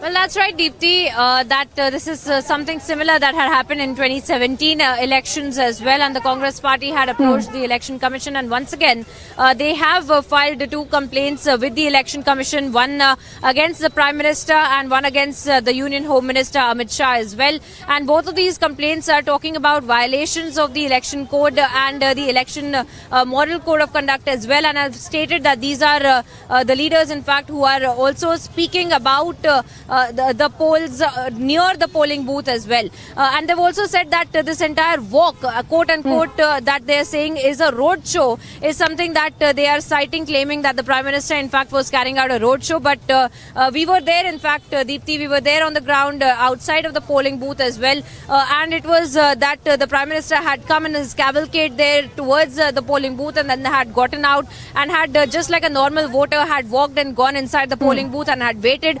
So this is the entire series of events of which Congress has taken offense and taken note of, and have stated that this entire incident, in fact, this entire Prime Minister coming there and walking and going towards the voting booth, that is in fact being called as a road show by the Congress party. And of course, they're also saying that a similar incident had taken place with the Union Home Minister Amit Shah as well, and that he had gone to the temple right next to the polling booth, and that also constitutes to campaigning as well. So these are some of the allegations that are being leveled by the Congress party. We will have to wait and watch how that really pans out for or against the Congress party. But coming to your question, Deepthi, we do see these kind of attempts by the Congress party. Even in 2017, we had seen that, as I mentioned earlier. And of course, this time, as we have been tracking the entire campaign of the Congress party, we have seen that there's not a lot of visibility that we see on the ground of the Congress party in terms of the campaign. Then be it, of course, also in terms of Rahul Gandhi factor, who had been completely missing in action in the state of Gujarat, at least this campaign. And of course, in the backdrop of that, we see these kind of complaints also coming to light. Yeah, Deepthi. Yes, Priyanka, very quickly, I also want to get in Aishwarya because he has more insight into what sources in the Election Commission say. Now, Aishwarya, we heard Pawan Khera there saying the Prime Minister is a repeat offender. We'll also go into Harsha in just a bit, but, there are no flags. I don't see any banners there. So, what is this complaint about? What basis is the Congress saying that this is a violation of the Model Code of Conduct, and what do sources in the Election Commission say? Deepthi, just analyze what has happened in the last 4 hours. BJP Prime Minister Modi, Amit Shah started from Gujarat, casted their votes, and now they are in Delhi preparing for 2024 Jan elections. That's how fast the BJP's machinery, BJP's organization is working and acting. And the Congress is still stuck in 2017. They are scared of the Prime Minister Amit Shah walking. Imagine that. They are scared, and I repeat, the Congress party in Gujarat is not scared of the speed at which the Prime Minister is working and preparing now in 4 hours from Gujarat elections to 2024 general elections. No, they're scared of the Prime Minister and Amit Shah walking. They're calling a 100-meter walk as a road show. Prime Minister's road show was 50 kilometers long, Amit Shah's road show was 15 kilometers long, and that is what a road show is, not a 100-meter walk. They don't want Prime Minister's face to come out, they don't want Prime Minister to wave hands, and that's their problem, because they are unable to walk at the speed and walk at the speed of this duo, that is Modi and Shah. 3 to 4 hours prior, they were casting their vote in Ahmedabad, And now they are analyzing how to strategize. 16 reports being submitted for 2024, and that's the real reason of frustration and desperation which we see, that Congress does not want to work hard. Congress does not have a clear leadership, a clear direction, and as a result, they are just repeating what they did in 2017. And as Priyanka was telling, because they are unable to keep up with the pace of the Prime Minister and Amit Shah. And the example is right there in front of us. Morning, they were in Ahmedabad. Right now, they are in Delhi strategizing for 24. And where is Congress? Still stuck in 2017. And that's a reality check with the Congress party and the other opposition parties. If they plan to take on this duo and this election machinery, which BJP has completely converted to post-2013, that they need to work at their pace if they need to take them on. And that's the bottom line. Deepti. That is true. That is true. And I think, we should, in fact, try to get more political reactions to that story, because this is a moment, Aishwarya, I clearly remember when we were bang in the middle of the 2017 campaign also, they spoke about the EVMs. In the middle of the day, the Congress and Priyanka, you would remember that in Rajkot, they said EVMs kharab hai. So you see the same bahana, coming up again and again and again, Aishwarya. And before I come to Harsha, let's quickly play out what we heard from the Prime Minister, who's actually appealed to everyone to come forward and vote. And he simply went there to cast his vote. He showed his inked finger and he said everyone needs to be an equal participant in this festival of democracy. और दिल्ली के मतदाताओं ने बहुत ही उत्साह और उमंग के साथ मनाया। मैं लोकतंत्र के उत्सव के लिए देश के नागरिकों का हृदय से अभिनंदन करता हूं, धन्यवाद करता हूं। मैं इलेक्शन कमीशन को भी हृदय से बहुत बहुत बधाई देता हूं कि उन्होंने बहुत ही शानदार तरीके से पूरे विश्व में भारत के लोकतंत्र की प्रतिष्ठा को बढ़े, इस प्रकार से चुनाव का संचालन करने की एक महान परंपरा विकसित की है। और उसका एक उत्तम उदाहरण इस चुनाव में भी नजर आया। मैं इलेक्शन कमीशन का भी हृदय से अभिनंदन करता हूं।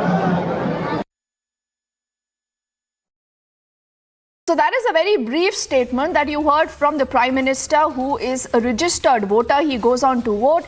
And we'll quickly, just take our viewers through these images that you're seeing playing out on your screens. We also have Aishwarya, Priyanka and Harsha tracking every bit of this election controversy. Do remember, you're looking at the second phase of polling that is still on, and the Congress already is complaining. What are they complaining about? They say the Prime Minister and the Home Minister walked until the polling booth, and that for them, they say, is a violation of the Model Code of Conduct. Now, like we said, it's a redux of the entire episode we saw in 2017, Harsha. They again had gone to the Election Commission, but the Election Commission found no merit in that argument. Now, I want to understand, bang in the middle of this second phase, the all-important phase right now, why has the Congress gone ahead to put out this complaint without any basis? What do they say?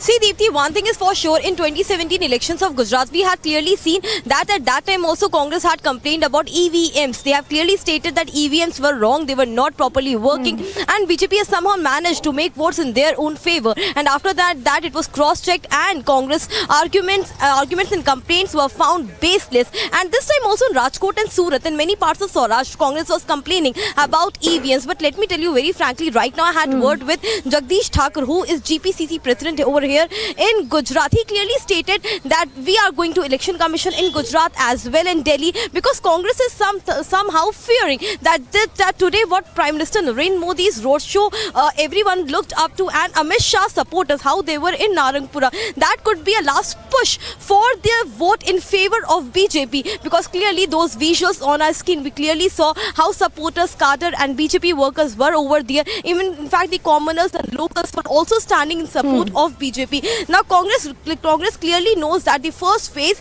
has somehow gone in favor of BJP because these are election experts. Because BJP leaders have also been stating that first phase in many places they have got the survey that they have performed well. Now Congress is fearing clearly that they couldn't perform well, or this second phase could also go much in favor of BJP. Therefore now they want to move towards Election Commission, complaining about the model code of conduct. Through we have seen that Amit Shah was here, and after he cast his vote, he walked to the temple, seek blessings of the god, because it is the violation of model code of conduct which Congress has been stating. But the time exactly when they will go to Election Commission in Delhi and in Gujarat has yet not been said by Jagdish Thakur till now. So we have to wait and watch exactly what are their complaints all about, whether it is the road show or they have any fear of model code of conduct, or they are still stating that EVMs are not working properly. Back to you, Deepthi.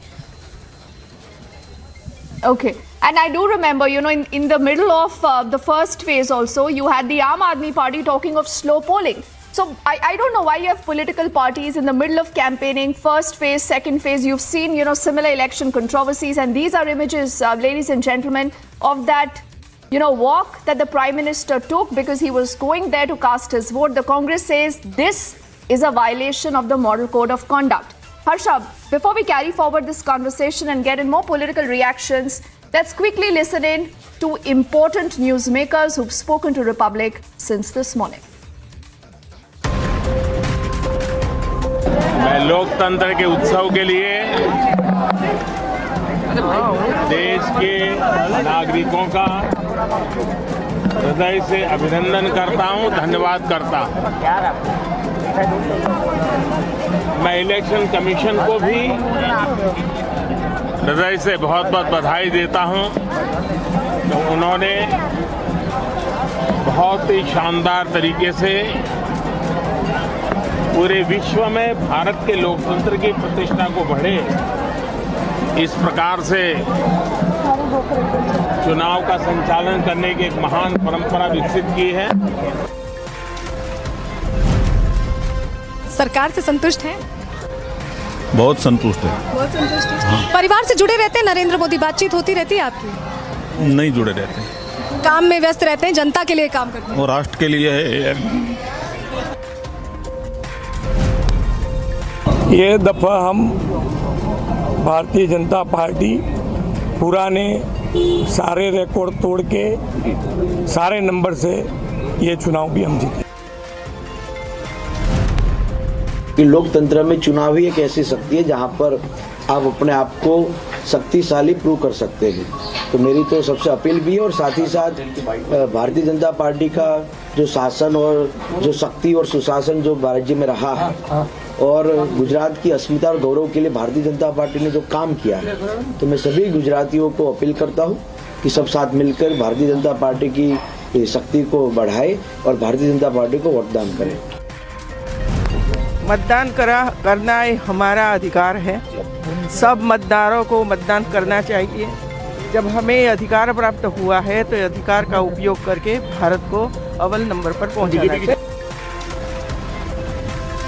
So let's also get in the first reaction from the BJP. Senior BJP spokesperson Yamal Vyasji is joining us on the broadcast right now.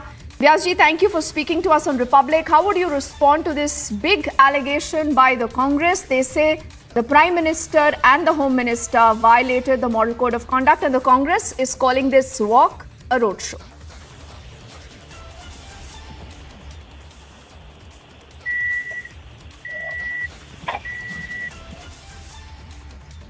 Yamal Vyasji, are you there with us?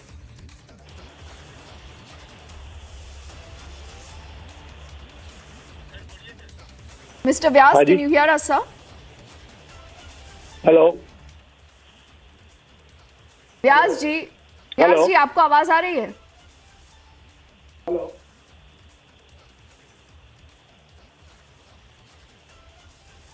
Yamal व्यास जी, आपको हमारी आवाज आ रही है sir?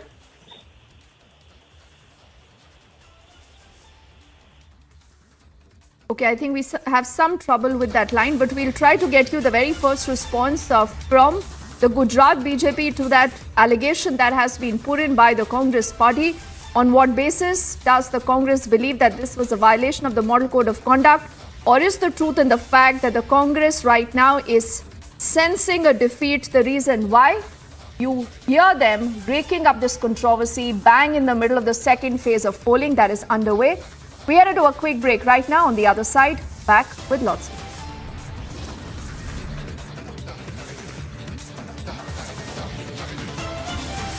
Now, the TRS leader, K. Kavita, has responded to the CBI and she says she needs more time to appear before the investigative agency. This is about the Delhi liquor excise scam. We'll also have details of that on the other side of this quick break.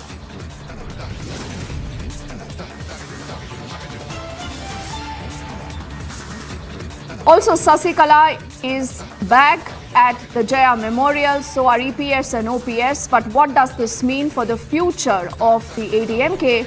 The full story also on that when we come back.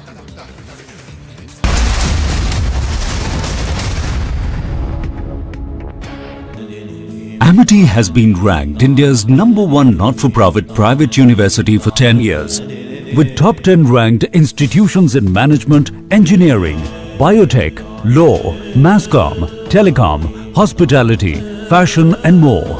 Yet another top ranking for Amity University. Big win for global women's rights. Iran abolishes the morality police after witnessing the anti-hijab protests. YSRTP Chief Vice Sharbila Padayatra being stopped by the police as she was to resume it today. Vice Sharbila says KCR is one who is using the police to stop her Padayatra. In Maharashtra's Palghar district, a mob thrashed a man with sticks and kicked him brutally on the suspicion of theft.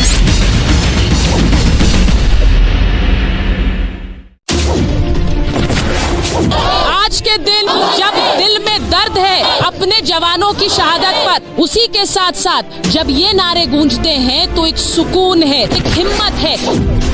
मैं इस वक्त जाफराबाद में मौजूद हूं और आप मेरे पीछे देख सकते हैं कि यहाँ पर फोर्स डिप्लॉयड है। कोशिश ये है पुलिस कर्मियों की, अर्धसैनिक बलों की कि यहाँ पर किसी तरह का कोई दंगा ना भड़क पाए।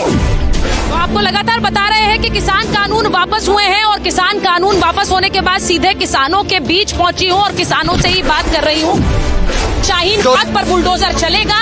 शाहीन बाग को लेकर जो राजनीति गरमाई रही वो और ज्यादा गरमाएगी, ये बिल्कुल तय है।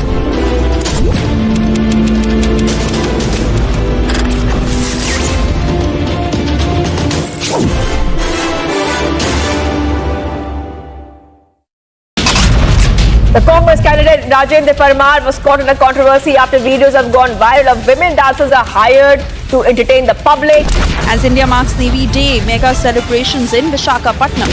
Karnataka now in Mandya, where there were clashes reported during the Hanuman Jayanti celebrations. This was in Srirangapatna. 93 seats will go for polls on December 5th as phase 2 of polls goes underway. Stay tuned to India's election news headquarters. Plus, post to post live coverage only on Republic TV.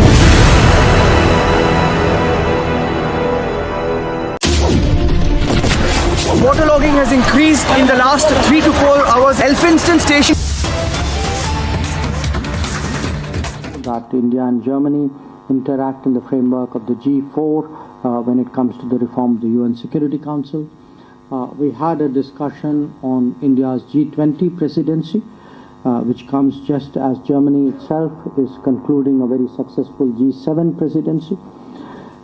And I know that we have Germany's strong support as we take up our responsibility in the G20. Among the issues we discussed was also cooperation in third countries, in other regions. I think today our relationship has matured to a point where our cooperation should be visible more and more to the rest of the world. So that was something we discussed. How can we make this happen more effectively? We already have some projects in Cameroon, in Ghana, in Malawi and Peru. But the idea was really how can we be doing very much more. I also welcome Germany's decision to participate in the India-Pacific Oceans Initiative that we had announced in 2019. Where our economic ties are concerned, you all know that India, Germany is our largest partner in the EU. I think we both recognize that the business climate today, the business enthusiasm today is very much stronger. And we certainly, as foreign ministers, would like to channelize that and use it as a positive source of energy for the relationship. We are today supporting the India-EU negotiations on trade, investment and geographical indicators. We hope that they will progress well.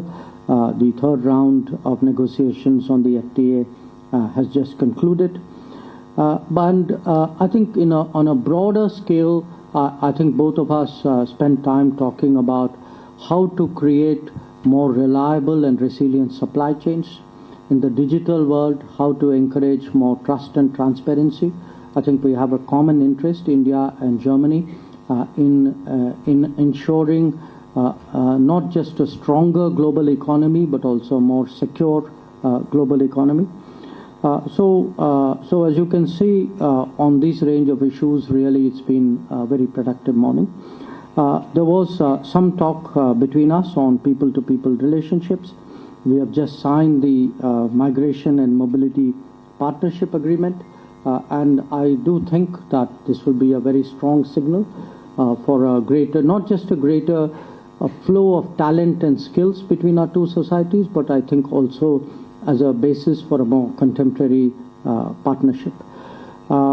One issue which also came up were the visa challenges, and we hope that some of these are addressed in the coming months so that the backlog can be cleared, and I have every confidence that there will be that effort made by our partner. A specific issue which came up, some of you may be familiar with this case. This relates to a child called Ariha Shah.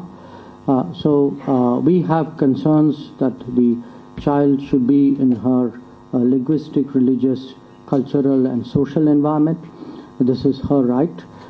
And our embassy is pursuing the matter with German authorities, but it was also a subject which I had brought up with the minister. Overall, I would say our bilateral relationship today is very wide, it's very deep, and it really covers, all the key areas: political, strategic, economic, SMT, people-to-people, education. But it can grow very much, and I think we, the two foreign ministers, I think are particularly committed to make that happen. Our meeting today, our discussions were helpful in that regard. Once again, really, Minister, I thank you so much for being here and for partnering me in this endeavor. Thank you. Thank you, sir. May I now invite Her Excellency Minister Baerbock to make her remarks. Thank you very much, and I will speak in German.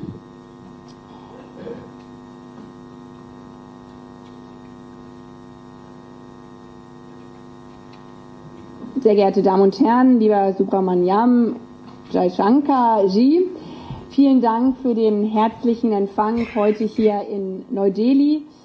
Ich habe meinen Besuch in Indien heute, wie viele vor mir, am Gedenkort Gandhi Smriti begonnen. Schon immer hat mich Indiens reiche Geschichte tief bewegt. Deeply moved by India's rich history, but when I followed Gandhi's last steps today, I became acutely aware of the fact that India's path towards independence truly was not an easy one. Today, almost 75 years after the murder of Gandhi, there is a close bond between our democracies, a bond that unites us on the basis of shared values: human rights, freedom, democracy, Das Vertrauen in eine Ordnung, in an order based on the law. Thank you very much for the open exchange we had today about all these topics, and this open exchange is possible also because, of course, this is my first official visit to India, but it truly doesn't feel like a first official visit. It rather feels like coming to see a good friend. And the fact that we have met several times already this year at the intergovernmental consultations, as you mentioned, in Berlin, the G20 meeting in Bali, or the UNGA in New York, shows how important the close coordination between friends is to us, especially in this year.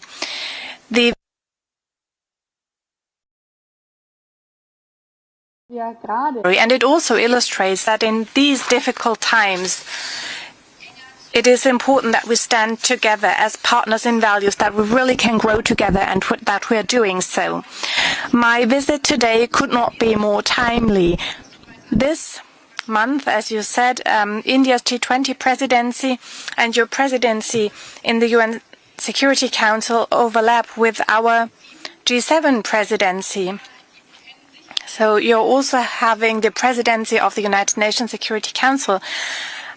So, Minister Jaishankar, I would like to explicitly thank you for assuming the presidency of the G20, not only in a business as usual way, but you also made it very clear in our discussion that this is a very special task and that you will shape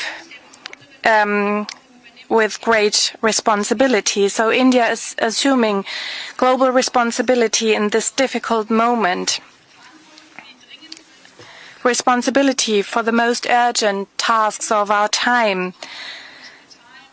We have the global impacts of the brutal war of aggression of Russia against Ukraine, an illegal war that has brought the whole world.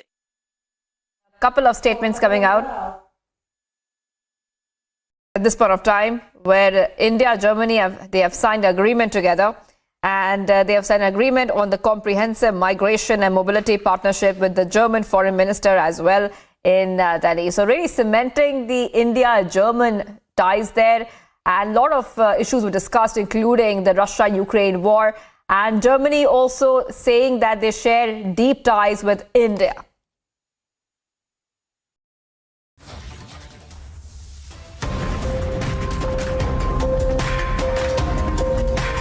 Viewers, top headlines right now. It's a final fight as voting is underway for the second phase of Gujarat elections. लोकतंत्र के उत्सव के लिए देश के नागरिकों का हृदय से अभिनंदन करता हूं।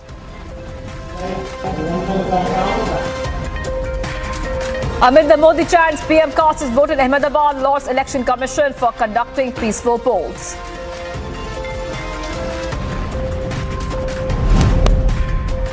Modi chants reverberate in Gujarat, but Congress politics is on, calls Prime Minister's walk a violation.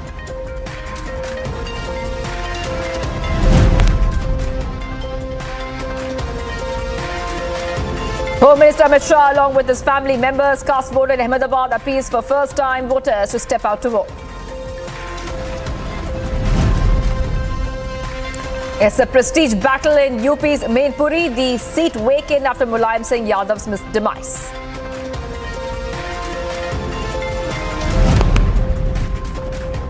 And viewers, catch the biggest and most accurate exit polls on Republic with Republic's India's #1 news team.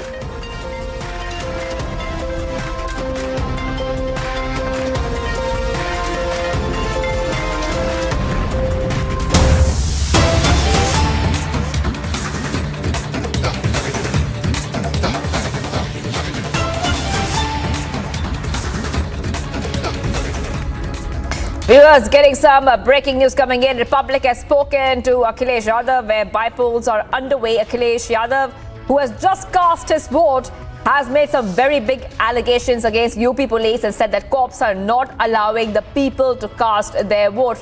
Allegation coming in from Akhilesh Yadav right now as bypolls are underway.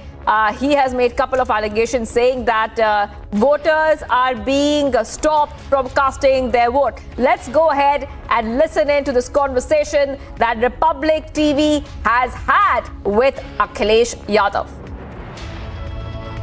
Akhilesh ji, Mainpuri का ये बड़ा चुनाव है और क्या इसको किस तरह से देखते हैं?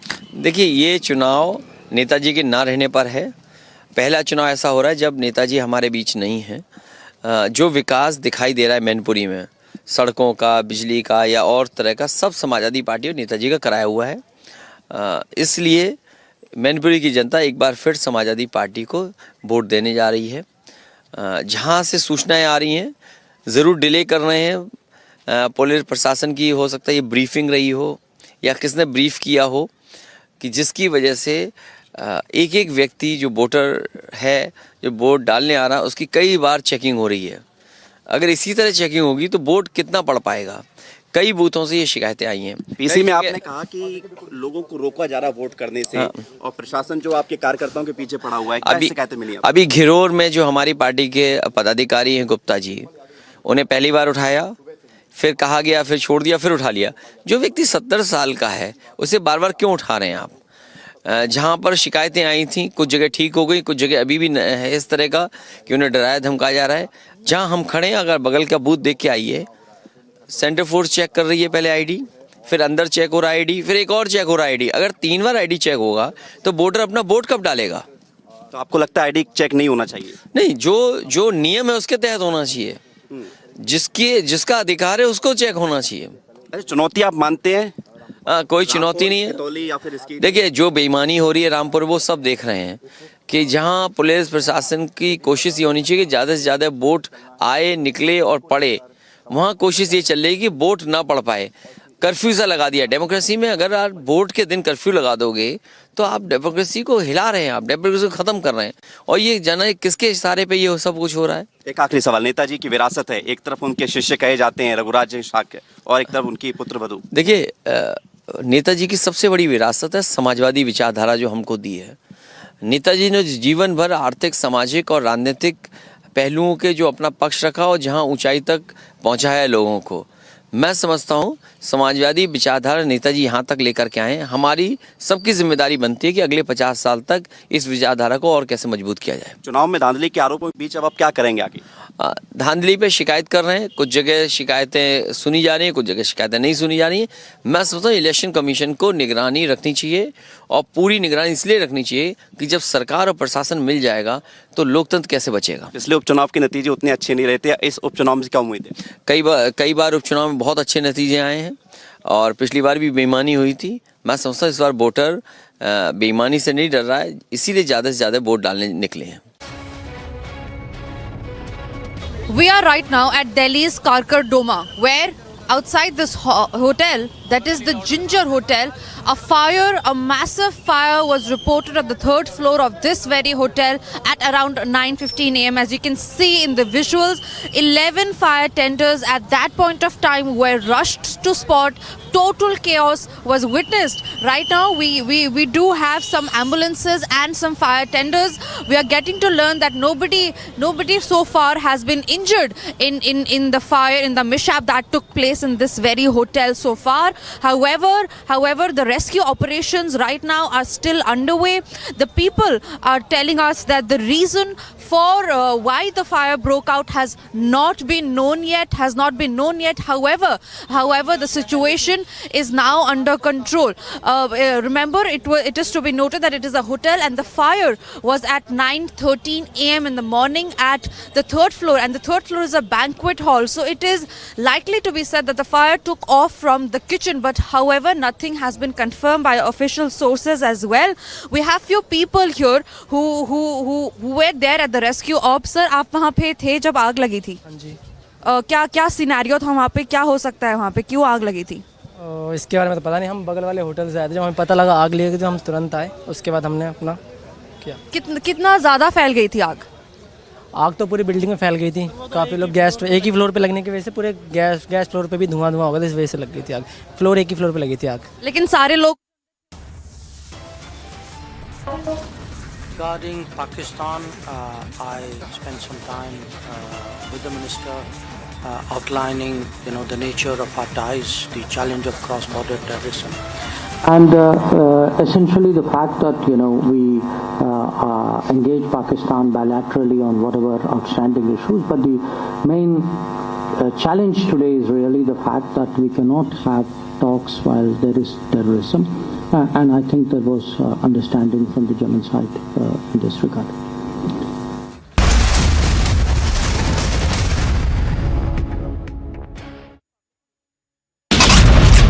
truck has collided with the government bus this morning, causing the government bus to fall to the side of the road and burst into flames. About 10 passengers have been injured who were rushed to the nearby hospital. The terror group has released a list of 56 Kashmiri Pandit employees that are on their target. This drone was shot down in Taran sector when he crossed the international border and came to the Indian territory and tried to drop this drugs consignment inside the Indian territory.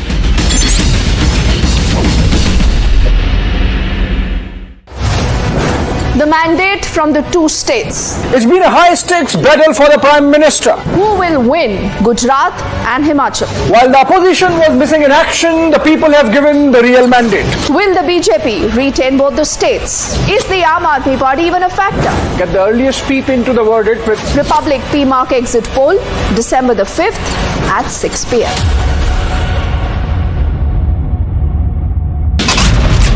Big win for global women's rights. Iran abolishes the morality police after witnessing the anti-hijab protests.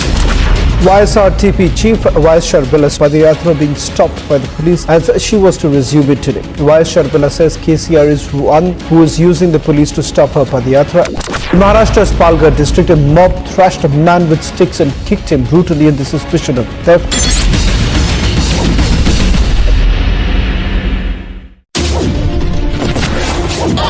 के दिन जब दिल में दर्द है अपने जवानों की शहादत पर, उसी के साथ साथ जब ये नारे गूंजते हैं तो एक सुकून है, एक हिम्मत है। मैं इस वक्त जाफराबाद में मौजूद हूं और आप मेरे पीछे देख सकते हैं कि यहाँ पर फोर्स डिप्लॉयड है। कोशिश ये है पुलिस कर्मियों की, अर्धसैनिक बलों की कि यहाँ पर किसी तरह का कोई दंगा ना भड़क पाए। तो आपको लगातार बता रहे हैं कि किसान कानून वापस हुए हैं और किसान कानून वापस होने के बाद सीधे किसानों के बीच पहुंची हूं और किसानों से ही बात कर रही हूं। शाहीन बाग पर बुलडोजर चलेगा। शाहीन बाग को लेकर जो राजनीति गरमाई रही वो और ज्यादा गरमाएगी, ये बिल्कुल तय है।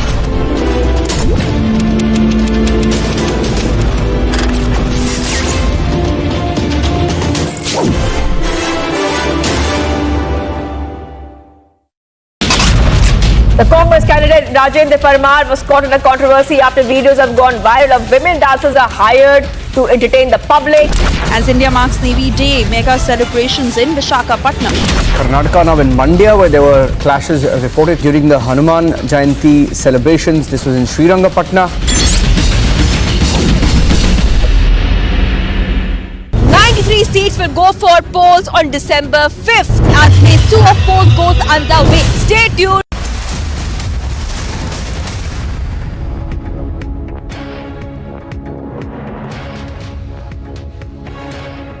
Viewers, the second phase of polling is underway in Gujarat. The voter turnout has soared to 34.74% now. And a short while back, the Prime Minister had cast his vote in Ahmedabad. And he also said that everybody, whether it be men, women, everyone from the first-time voter to the senior citizen should come out and vote in large numbers. Here's a full story.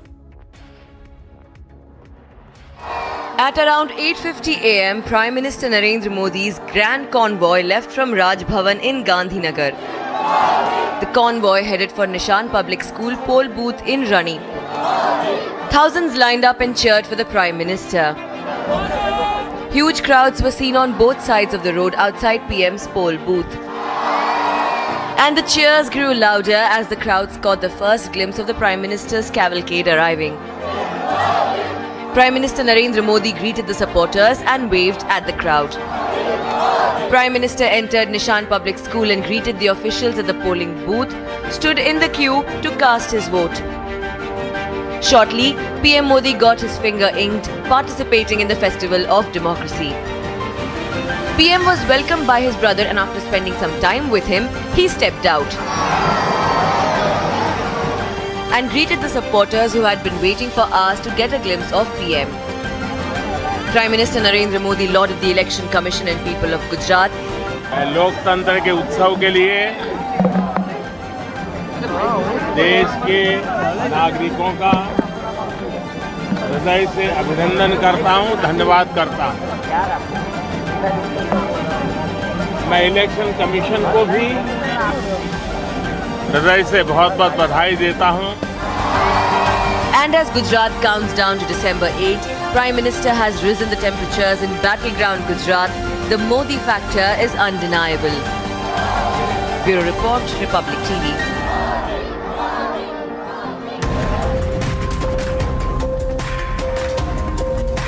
Viewers, Modi chants reverberate in Gujarat, but Congress politics is on.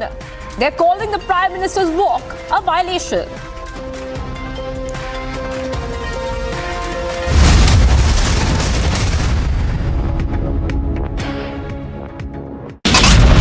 The Congress candidate Rajendra Parmar was caught in a controversy after videos have gone viral of women dancers are hired to entertain the public. As India marks Navy Day, mega celebrations in Visakhapatnam. Karnataka, now in Mandya, where there were clashes reported during the Hanuman Jayanti celebrations. This was in Srirangapatna. 93 seats will go for polls on December 5th as phase 2 of polls goes underway. Stay tuned to India's election news headquarters. Plus, post to post live coverage only on Republic TV.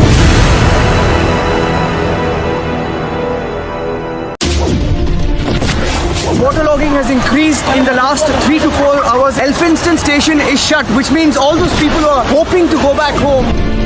When you look at that crowd, what's the message that Houston is sending out? There is also anticipation of a few announcements being made. What are your expectations when they both come up on stage? Are you expecting something big?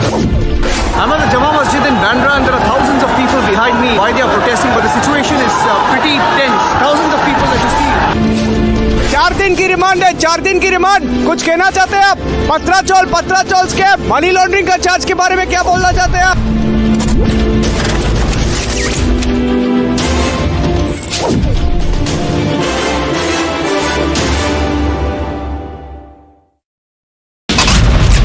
Truck has collided with the government bus this morning, causing the government bus to fall to the side of the road and burst into flames. About 10 passengers have been injured who were rushed to the nearby hospital. The terror group has released a list of 56 Kashmiri Pandit employees that are on their target. This drone was shot down in Taran sector when he crossed the international border and came to the Indian territory and tried to drop this drugs consignment inside the Indian territory.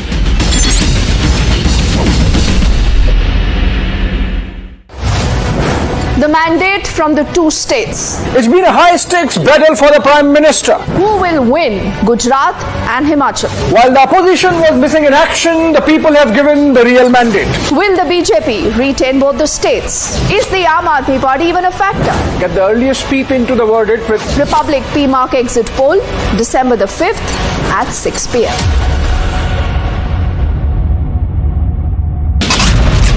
Big win for global women's rights. Iran abolishes the morality police after witnessing the anti-hijab protests. YSRTP Chief Vice Chair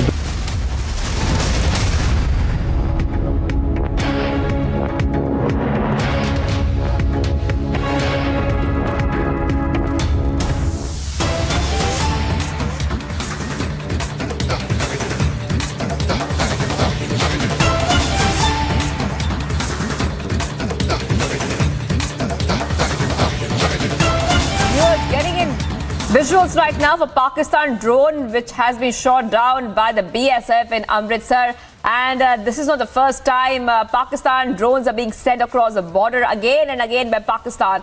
And Gursimran is joining us live. Gursimran, now one more case of a drone being shot down by the BSF in Amritsar, and our forces acting fast once again to make sure a Pakistani drone which is being sent across the border is shot down and stopped in its tracks.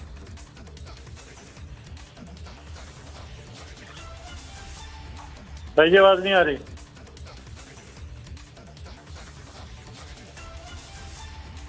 Gursimran, can you hear me? Gursimran, if you can hear me, I just repeat my question to you. All our viewers can see the Pakistan drone which has been shot down with the BSF, and the drone is clearly on our screens. Not the first time Pakistan has sent drones. Multiple times this year Pakistan has sent drones across the border, Gursimran. Yes, this is another such attempt of Pakistani side to push in drones into the Indian territory, and this quadcopter has been brought down by the BSF. It is in the Amritsar sector where this Pakistani drone has been brought down, And what we are getting to know that late last night, this drone tried to enter the Indian territory in the Rodawali Kala area that falls in the Amritsar sector of international border, and the BSF troops fired at this Pakistani drone. And later, when the searches were carried out in the area, they recovered a quadcopter drone with one packet of heroin. See, this is not a small packet of heroin. This seems to be a huge consignment of narcotics that was being pushed from Pakistan to Indian territory along the international border using a drone. Yesterday, we also saw that in the Taran Taran, there was a Pakistan down in the Fazilka sector. So time and again, the Pakistani drones being brought down. Right. Well, Gursimran, hold on for a second. We're getting some more breaking updates coming in at this point of time. Now, the Supreme Court has gone ahead and taken cognizance of the drug menace. The Supreme Court has pulled up the Punjab government this time. Viewers asking what is the police doing about this. Supreme Court has also warned the Punjab government and says clearly, curb the drug menace or the youth will be finished. Gursimran, we know for a while right now that the problem of drugs persists in Punjab. The Supreme Court, the Apex Court, taking note of that and clearly putting the message out right now. Why is the police not acting fast enough to curb the drug menace, Gursimran?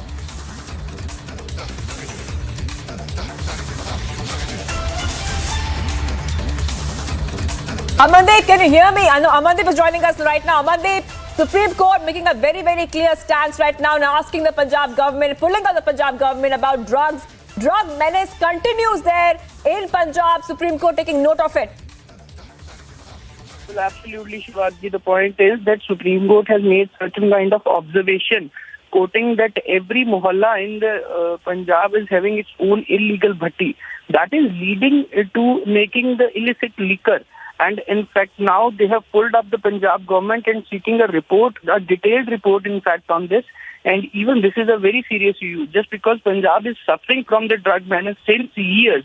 Not only now, since years, and they are reaching to no problem. Every second day, we are receiving the videos from several parts of the Punjab that people are hanging up after overdose of the drugs. And in fact, they are not in position in their own senses as well. And that all the videos, especially from the youth platforms, though Punjab police has also run a campaign against the drugs, but that was not fully materialized, and even the drug menace still is the issue in Punjab. So that is the reason. So now the Punjab government will file a detailed report that what all action is taking against those who are supplying the drugs and those who are consuming the drugs. And in fact, what is the present situation on the ground of Punjab regarding the drugs? Either they are able to de-escalate the issue, or the issue is still sustaining in the same ratio. So now the Supreme Court has directly intervened into the issue, and there is a tough situation for the Punjab government as well. Right. Yes, Shivangi. Amandeep, hold on for a second. I'm being joined right now by our executive editor, legal, joining us, Ridham. This is a very, very important point which has been raised by the Supreme Court.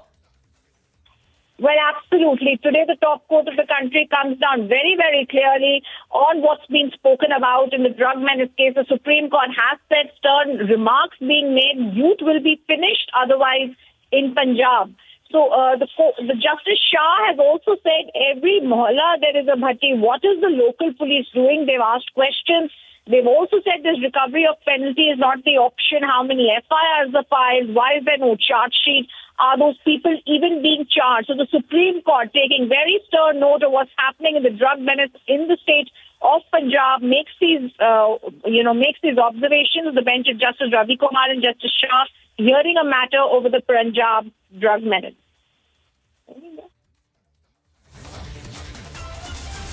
Right. All right. Well, thank you so much, Vidya Bhardwaj, our executive editor, legal, for getting us all the top updates right now. Supreme Court has made a very, very big warning right now, saying that why had there been no charge sheet on drugs, pulling up the Punjab government on the drug menace which persists in Punjab.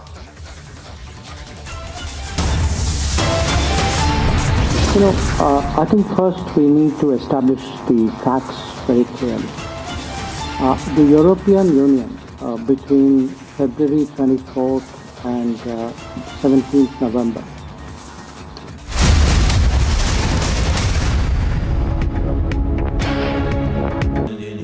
Amity has been ranked India's #1 not-for-profit private university for 10 years, with top 10 ranked institutions in management, engineering, biotech, law, mass comm, telecom, hospitality, fashion and more.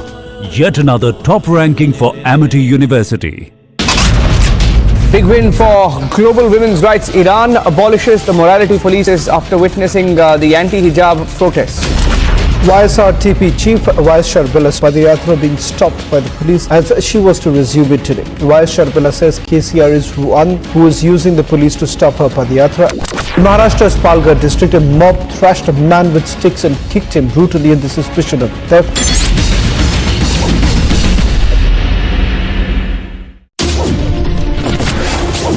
आज के दिन जब दिल में दर्द है अपने जवानों की शहादत पर, उसी के साथ साथ जब ये नारे गूंजते हैं तो एक सुकून है, एक हिम्मत है।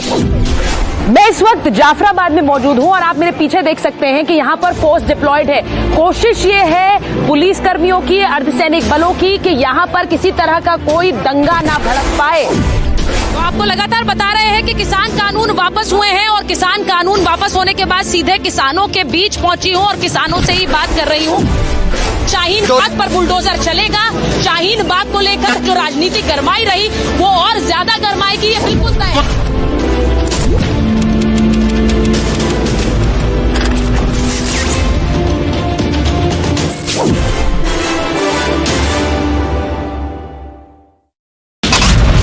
The Congress candidate Rajendra Parmar was caught in a controversy after videos have gone viral of women dancers are hired to entertain the public. As India marks Navy Day, mega celebrations in Visakhapatnam. Karnataka now in Mandya, where there were clashes reported during the Hanuman Jayanti celebrations. This was in Srirangapatna. 93 seats will go for polls on December 5th as phase 2 of polls goes underway. Stay tuned to India's election news headquarters. Last post to post, live coverage only on Republic TV.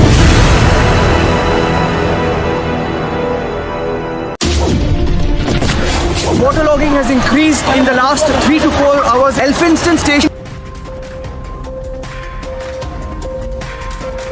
It's the final fight as voting is underway for the second phase of the Gujarat elections.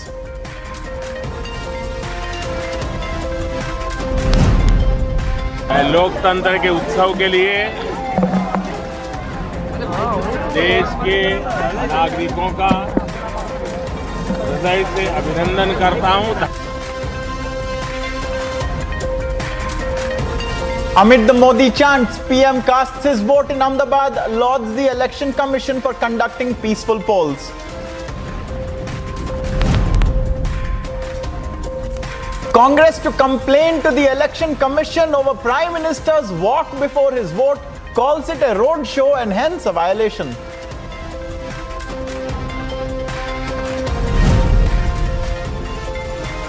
Home Minister Amit Shah, along with his family members, casts his vote in Ahmedabad, appeals to first-time voters to step out.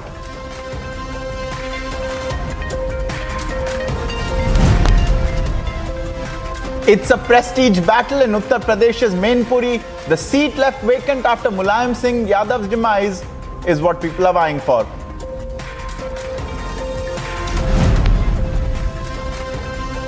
And viewers, catch the biggest and most accurate exit polls on Republic with India's #1 news team starting 5 p.m.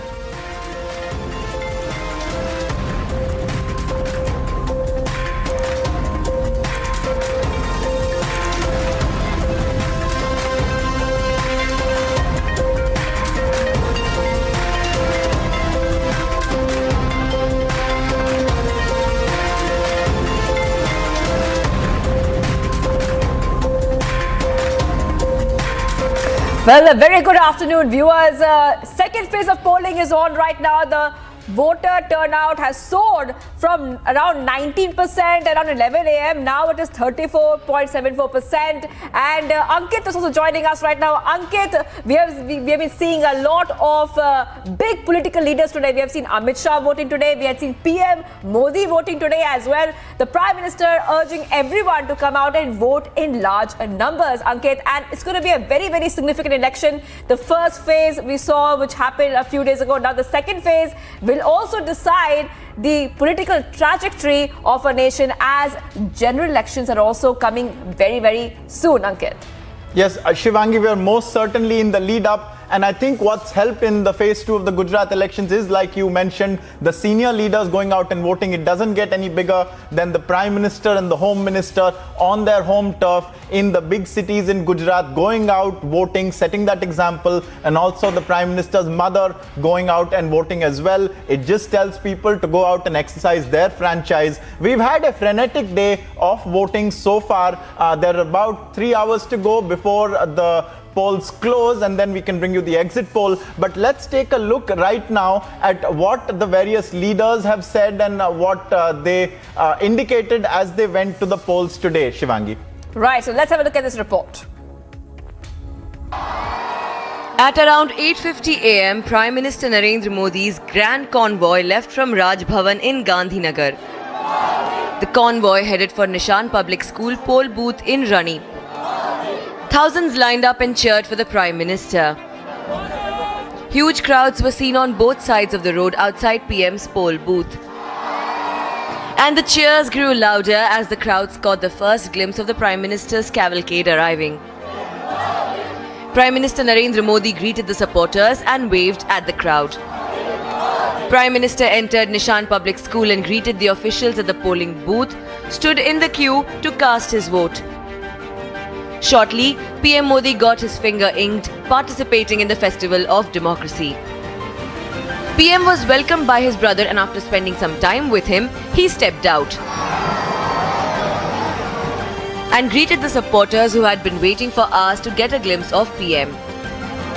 Prime Minister Narendra Modi lauded the Election Commission and people of Gujarat.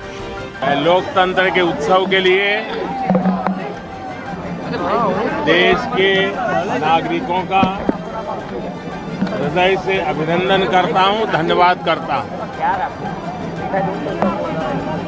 मैं election commission को भी हृदय से बहुत-बहुत बधाई देता हूं। And as Gujarat counts down to December 8, Prime Minister has risen the temperatures in battleground Gujarat. The Modi factor is undeniable. Bureau Report, Republic TV. So we just saw the Prime Minister voting earlier today, but a party that was watching very closely and appears to have taken an issue with everything he did today is the Congress, which wants to file a complaint with the Election Commission because he took a bit of a walk before he voted. They're saying that it was another road show which is not allowed as per the model code. Now, a person who has weighed in on that is West Bengal Chief Minister Mamata Banerjee. Let's listen in now to what Mamata Banerjee had to say amidst this election taking place in Gujarat. They are the special people. It is the Election Commission duty. As a political party, we abide by the Election Commission. But what Supreme Court said, I do agree, cent for cent. That Election Commission also, there should be some system for nomination of the Election Commission and all this. He did a road show today. Election day road show is banned. But for them, they may be excused.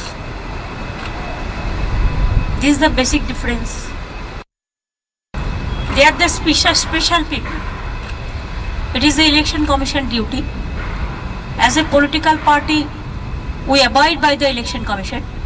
But what Supreme Court said, I do agree, cent for cent.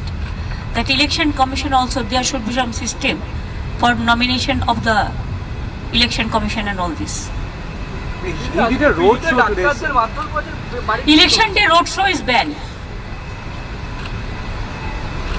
But for them, they may be excused. This is the basic difference.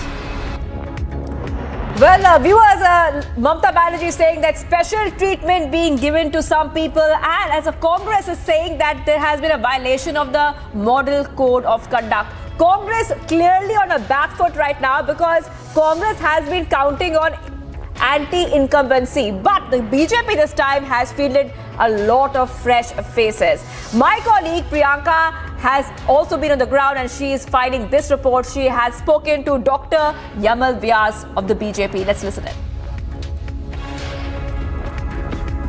in. Basically, first of all, I would like to say that the Congress has seen a huge defeat before it, and therefore they are now actually in panic, and that is why they are making this kind of complaints. Not only that, but the Congress has somehow always been anti Mr. Modi and anti-Gujarat also. And when they see Mr. Modi's popularity of this kind, when people turn up on their terraces to see him, I think it's only a jealousy and probably dislike for Mr. Modi and Gujarat, which is making them make this kind of complaints. But are you saying then that there is no...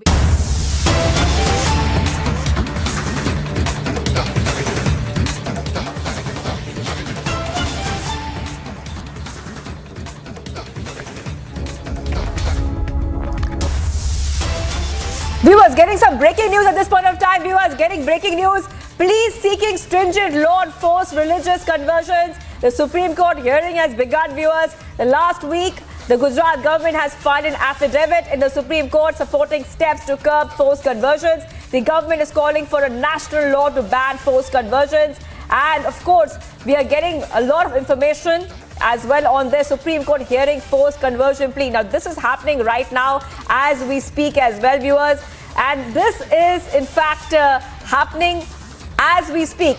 As we speak, the Gujarat government also telling the Supreme Court that district magistrate is not for religious conversion a precautionary measure. It protects women and backward classes. So let's go across to Rhythm Bhardwaj, our executive editor, legal. Rhythm, women and backward classes are people, the section of society is very vulnerable to forced conversion. Supreme Court really putting ahead and putting out some statements there. Take our viewers through the significance of what's happening right now. The Supreme Court is hearing a plea filed by Ashwini Upadhyay, who is seeking measures to control forced religious conversion. This has caused a huge uproar with the Solicitor General in a 9-page affidavit for the central government telling the Supreme Court that they believe forced conversions is a grave matter. Cognizance needs to be taken. All the states will be filing their replies in the case. They have been pleaded. Earlier, Justice Shah's bench had very clearly made a statement. They believe this is a matter that can harm national security and democracy, and hence the security of the country is of immense importance. Therefore, action needs to be taken. Today in the courtroom, as we are speaking, Solicitor General did say we are getting information from the state. They've also given details of what Gujarat in a 28-page affidavit has said supporting a law on forced conversion. However, the bench said every time we ask for any information, it is said it's a serious matter.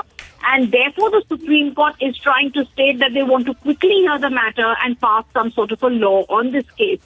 This will only happen once everybody has given out great details in the court. As of now, Justice Shah and Justice Ravi Kumar's bench hearing the matter, where the court has said we are going to take a look at what happened. Solicitor General did say that there are several ways of conversion. One is a change of heart, but it's the allurement, deception, fourth aspect which the court needs to decide on. So a high-octave hearing in the Supreme Court on the post-religious convergence case, where we are still seeing what the court will do. It's obvious that in one hearing they will not come out to an order, but a crystal clear hearing in which the Supreme Court means business, where they want post-religious conversions in the country to stop. Now, Rhythm, if you'll stay with us, another aspect is, of course, like you pointed out, last week it was the central government that has filed its affidavit. Now, are we looking at a potential for states also to be filing their responses, or will the centre collate their various laws, like the Solicitor General is referring to Gujarat's stringent law, is what we are getting to hear. So what is going to happen further? Are there other parties who are going to be involved seeking inputs? Ankit, good question, because what we are hoping for is that all the states will file replies in the Supreme Court in this case where they have been impleaded. Gujarat had also been impleaded, and Gujarat has filed a 28-page affidavit in the top court where they have very, very clearly stated they had a law in 2003, I believe, in which they had said post-religious conversion should go. It's 2003 or 2013. I'll recheck those facts. But clearly they said we have an act, and that act had also said post-religious conversion should go. Now we are waiting to see what and how soon this will happen. As that is also happening, the court has now been told by the Solicitor General in a 9-page affidavit for the central government that we have already passed a lot of, we've already said several states have already passed this law.